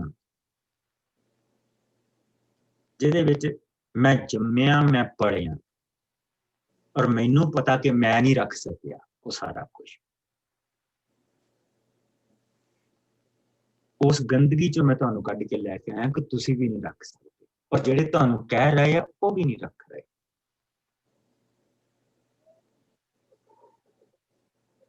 सो कह रहे मैनू दुख ना दे, तुहानू मैं मसीह की आजादी दे विच लैके आया, उसदे लई शुक्रगुजारी मनाओ और अपना किरपा, सहनशीलता, दया ਔਰ ਅੰਤ ਕਰਨ ਦੇ ਜਿਹੜਾ ਤੁਹਾਡੇ ਅੰਦਰ ਉਸਨੇ ਉਹ ਚੀਜ਼ਾਂ ਪਾਈਆਂ ਉਹਨਾਂ ਨੂੰ ਲੈ ਕੇ ਔਰ ਪ੍ਰਭੂ ਦੇ ਲਈ ਬਰਕਤ ਦਾ ਕਾਰਨ। ਔਰ ਅਖੀਰ ਦੇ ਵਿੱਚ ਜੋ ਪ੍ਰਭੂ ਦੇ ਬੰਦੇ ਨੇ ਸਾਨੂੰ ਬੈਨੇਡਿਕਸ਼ਨ ਦਿੱਤੀ ਹੈ, ਜੋ ਉਸਨੇ ਸਾਡੇ ਲਈ ਦੁਆ ਕੀਤੀ ਆ ਕਿ ਮਸੀਹ ਦੀ ਕਿਰਪਾ ਔਰ ਉਸਦਾ ਆਤਮਾ ਸਦਾ ਸਾਡੇ ਨਾਲ ਬਣਿਆ ਰਹੇ। ਬੜਾ ਵੰਡਰਫੁਲ। ਅੱਛਾ, ਇੱਕ ਭੈਣ ਨੇ ਮੈਨੂੰ ਪੁੱਛਿਆ ਸੀ, ਕਹਿੰਦੀ ਸੀ ਕਿ ਅਸੀਂ ਕਹਾਵਤਾਂ ਦੀ ਪੋਥੀ ਪੜ੍ਹਨੀ ਮੰਗਦੇ ਹਾਂ। ਦੇਖੋ, ਕਹਾਵਤਾਂ ਦੀ ਜਿਹੜੀ ਪੋਥੀ ਆ ਉਹ ਅਸੀਂ ਇਕੱਲੇ ਨਹੀਂ ਪੜ੍ਹ ਸਕਦੇ। ਉਹਦਾ ਕਾਰਨ ਇਹ ਹੈ ਕਿ ਜਿਸ ਬੰਦੇ ਨੇ ਕਹਾਵਤਾਂ ਲਿਖੀਆਂ ਆ ਔਰ ਜਿੱਥੋਂ ਉਸਨੂੰ ਸਾਰੀ ਵਿਜ਼ਡਮ ਆਈ ਆ, ਸਾਨੂੰ ਉਹ ਸਾਰੇ ਕੈਰੈਕਟਰ ਦੇਖਣੇ ਪੈਣੇ ਆ। ਸੋ ਉਹ ਅਸੀਂ ਇਹਨਾਂ 4 ਪੋਥੀਆਂ ਤੋਂ ਬਾਅਦ ਉਸਨੂੰ ਸ਼ੁਰੂ ਕਰਾਂਗੇ, ਕਿਉਂਕਿ ਸਾਨੂੰ ਸੋਲੋਮਨ ਦੀ ਸਾਰੀ ਜ਼ਿੰਦਗੀ ਦੇਖਣੀ ਪੈਣੀ, ਸਾਨੂੰ ਸੋਲੋਮਨ ਦੀ ਮਾਂ ਦੀ ਜ਼ਿੰਦਗੀ ਦੇਖਣੀ ਪੈਣੀ, ਸਾਨੂੰ ਉਸ ਤੋਂ ਬਾਅਦ ਉਸਦਾ ਜਿਹੜਾ ਰਾਜ ਆ ਉਸ ਦੀਆਂ ਚੀਜ਼ਾਂ ਸਾਰੀਆਂ ਦੇਖਣੀਆਂ ਪੈਣੀਆਂ, ਔਰ ਸਾਨੂੰ ਕੁਈਨ ਆਫ ਸ਼ੀਬਾ ਦੀਆਂ ਸਾਰਾ ਕੁਝ ਦੇਖਣਾ ਪੈਣਾ। ਇਸ ਬਿਗ ਸਟੱਡੀ, ਔਰ ਇਹ ਇਕੱਲੀ ਕਹਾਵਤਾਂ ਦੀ ਸਟੱਡੀ ਨਹੀਂ ਹੈਗੀ, ਉਹ ਸਾਨੂੰ ਇਤਿਹਾਸ ਦੇਖਣਾ ਪੈਣਾ। ਉਹਦੇ ਵਿੱਚ ਸਾਨੂੰ ਕਹਾਵਤਾਂ ਦੇਖਣੀਆਂ ਪੈਣੀਆਂ, ਸਾਨੂੰ ਸ੍ਰੇਸ਼ਟ ਗੀਤ, ਮੋਸਟਲੀ ਲੋਕ ਸ੍ਰੇਸ਼ਟ ਗੀਤ ਦੇ ਵਿੱਚ ਜਾਂਦੇ ਨਹੀਂ ਗਏ ਕਿਉਂਕਿ ਸਮਝ ਨਹੀਂ ਆਉਂਦੇ, ਸ੍ਰੇਸ਼ਟ ਗੀਤ ਦੇ ਵਿੱਚ ਜਾਣਾ ਪੈਣਾ। ਔਰ ਉਸ ਤੋਂ ਬਾਅਦ ਜਿਹੜੀ ਹੈਗੀ ਆ ਅਕਲੀਸੀਆਸਟੀ ਜਿਹੜੀ ਕਿਤਾਬ, ਉਸ ਤੋਂ ਅੱਗੇ ਜਿਹੜੀ ਵਿਜ਼ਡਮ ਦੀ ਬੁੱਕ ਆ, ਸਾਨੂੰ ਉਹ 'ਚ ਜਾਣਾ ਪੈਣਾ। ਤੇ ਉਹ ਇਸ ਕੁਆਇਟ ਬਿਗ ਸਟੱਡੀ, ਉਸਨੂੰ ਅਸੀਂ ਇਹਨਾਂ ਤੋਂ ਬਾਅਦ ਸ਼ੁਰੂ ਕਰਾਂਗੇ। ਸੋਲੋਮਨ ਦੀ ਜ਼ਿੰਦਗੀ ਤੋਂ ਸ਼ੁਰੂ ਕਰਾਂਗੇ, ਕੁਈਨ ਆਫ ਸ਼ੀਬਾ ਦੀ ਜ਼ਿੰਦਗੀ ਨੂੰ ਦੇਖਾਂਗੇ, ਉਸਦੀ ਮਾਂ ਬੈਥਸ਼ੀਬਾ ਦੀ ਜ਼ਿੰਦਗੀ ਨੂੰ ਦੇਖਾਂਗੇ। ਸੋ ਉਹਨਾਂ ਸਾਰੀਆਂ ਚੀਜ਼ਾਂ ਨੂੰ ਦੇਖਦਿਆਂ ਹੋਇਆਂ ਅਸੀਂ ਉਹਦੇ ਵਿੱਚੋਂ ਲੰਘਾਂਗੇ ਔਰ ਫਿਰ ਸਾਨੂੰ ਬਹੁਤ ਬਰਕਤ ਮਿਲੇਗੀ। ਸੋ ਇਕੱਲੀ ਕਹਾਵਤਾਂ ਦੀ ਪੋਥੀ ਪੜ੍ਹਨ ਦੇ ਨਾਲ ਬੇਸਿਕਲੀ ਉਹ ਸਮਝ ਨਹੀਂ ਆਉਂਦੀਆਂ ਹੈਗੀਆਂ, ਉਹ ਸਿਰਫ ਬਣ ਜਾਂਦੀਆਂ ਕਿ ਕਹਾਵਤਾਂ ਨੇ ਪੜ੍ਹ ਲਈਆਂ, ਇਹਦੇ ਵਿੱਚ ਆਹ ਦੱਸਿਆ ਗਿਆ, ਇਹਦੇ ਵਿੱਚ ਇਹ ਦੱਸਿਆ ਗਿਆ, ਕਿਉਂ ਦੱਸਿਆ ਗਿਆ, ਇਹਨੇ ਦੱਸਿਆ, ਉਸਦੇ ਪਿੱਛੇ ਕਾਰਨ ਕੀ ਹੈ, ਔਰ ਉਸਦੇ ਪਿੱਛੇ ਬਹੁਤ ਕੁਛ ਉਹਦੇ ਵਿੱਚ। ਉਸਨੂੰ ਇਕੱਠਾ ਦੇਖਾਂਗੇ, ਐਜ਼ ਅ ਗਰੁੱਪ ਦੇਖਾਂਗੇ। ਪਰ ਹੁਣ ਅਸੀਂ ਇੱਥੇ ਹੁਣ ਅੱਗੇ ਤੁਰੇ ਚਲੇ ਜਾਣਾ। ਕੱਲ ਨੂੰ ਮੈਂ ਆਪਸੀਆਂ ਦੀ ਕਰ ਲਓ ਜੀ, ਆਪਸੀਆਂ ਤੋਂ ਬਾਅਦ ਆਪਸੀਆਂ ਕਰ ਲਓ। ਹਾਂਜੀ, ਤੋਂ ਬਾਅਦ ਆਪਸੀਆਂ ਤੋਂ ਬਾਅਦ ਅਸੀਂ ਕਲੋਸੀਆਂ ਤੋਂ ਬਾਅਦ ਫਿਲਿੱਪੀਆਂ ਦੀ, ਇਹ 4 ਪੁਸਤਕਾਂ ਦੇਖ ਕੇ ਤੇ ਅਸੀਂ ਫਿਰ ਪੁਰਾਣੀ ਦੇ ਵਿੱਚ ਇਹੀ ਠੀਕ ਆ ਜੀ। Let us pray। ਪ੍ਰਭੂ ਜੀ, ਮੈਂ ਤੇਰਾ ਬਹੁਤ ਸ਼ੁਕਰ ਕਰਦਾ ਕਿ ਅਸੀਂ ਅੱਜ ਤੂੰ ਸਾਨੂੰ ਇਸ ਪੁਸਤਕ ਦੇ ਵਿੱਚੋਂ ਬਹੁਤ ਪਿਆਰੀਆਂ ਚੀਜ਼ਾਂ ਦਿਖਾਈਆਂ। ਪ੍ਰਭੂ ਜੀ, ਅਸੀਂ ਡਿੱਗਦੇ ਹਾਂ, ਅਸੀਂ ਉੱਠਦੇ ਹਾਂ, ਉੱਠ ਕੇ ਫਿਰ ਡਿੱਗ ਜਾਂਦੇ ਹਾਂ, ਪਰ ਪ੍ਰਭੂ ਤੇਰਾ ਸ਼ੁਕਰ, ਸਾਨੂੰ ਫਿਰ ਉਠਾ ਕੇ ਖੜਾ ਕਰਦੇ। ਅਸੀਂ ਕਮਜ਼ੋਰ ਹਾਂ ਪਰ ਤੂੰ ਤਾਕਤਵਰ, ਔਰ ਇਸ ਤਰ੍ਹਾਂ ਤੇਰਾ ਰਹਿਮ ਸਦਾ ਸਾਡੇ ਨਾਲ ਬਣਿਆ ਰਹਿੰਦਾ। ਹਾਂ ਪ੍ਰਭੂ ਜੀ, ਸਾਡਾ ਮੰਥਨ ਕਰ, ਸਾਨੂੰ ਰੜਕ, ਤਾਂ ਕਿ ਗੰਦ ਬਾਹਰ ਆਏ ਪ੍ਰਭੂ ਜੀ, ਔਰ ਇਸੇ ਤਰੀਕੇ ਦੇ ਨਾਲ ਅਸੀਂ ਧੋ ਹੋਣਾ।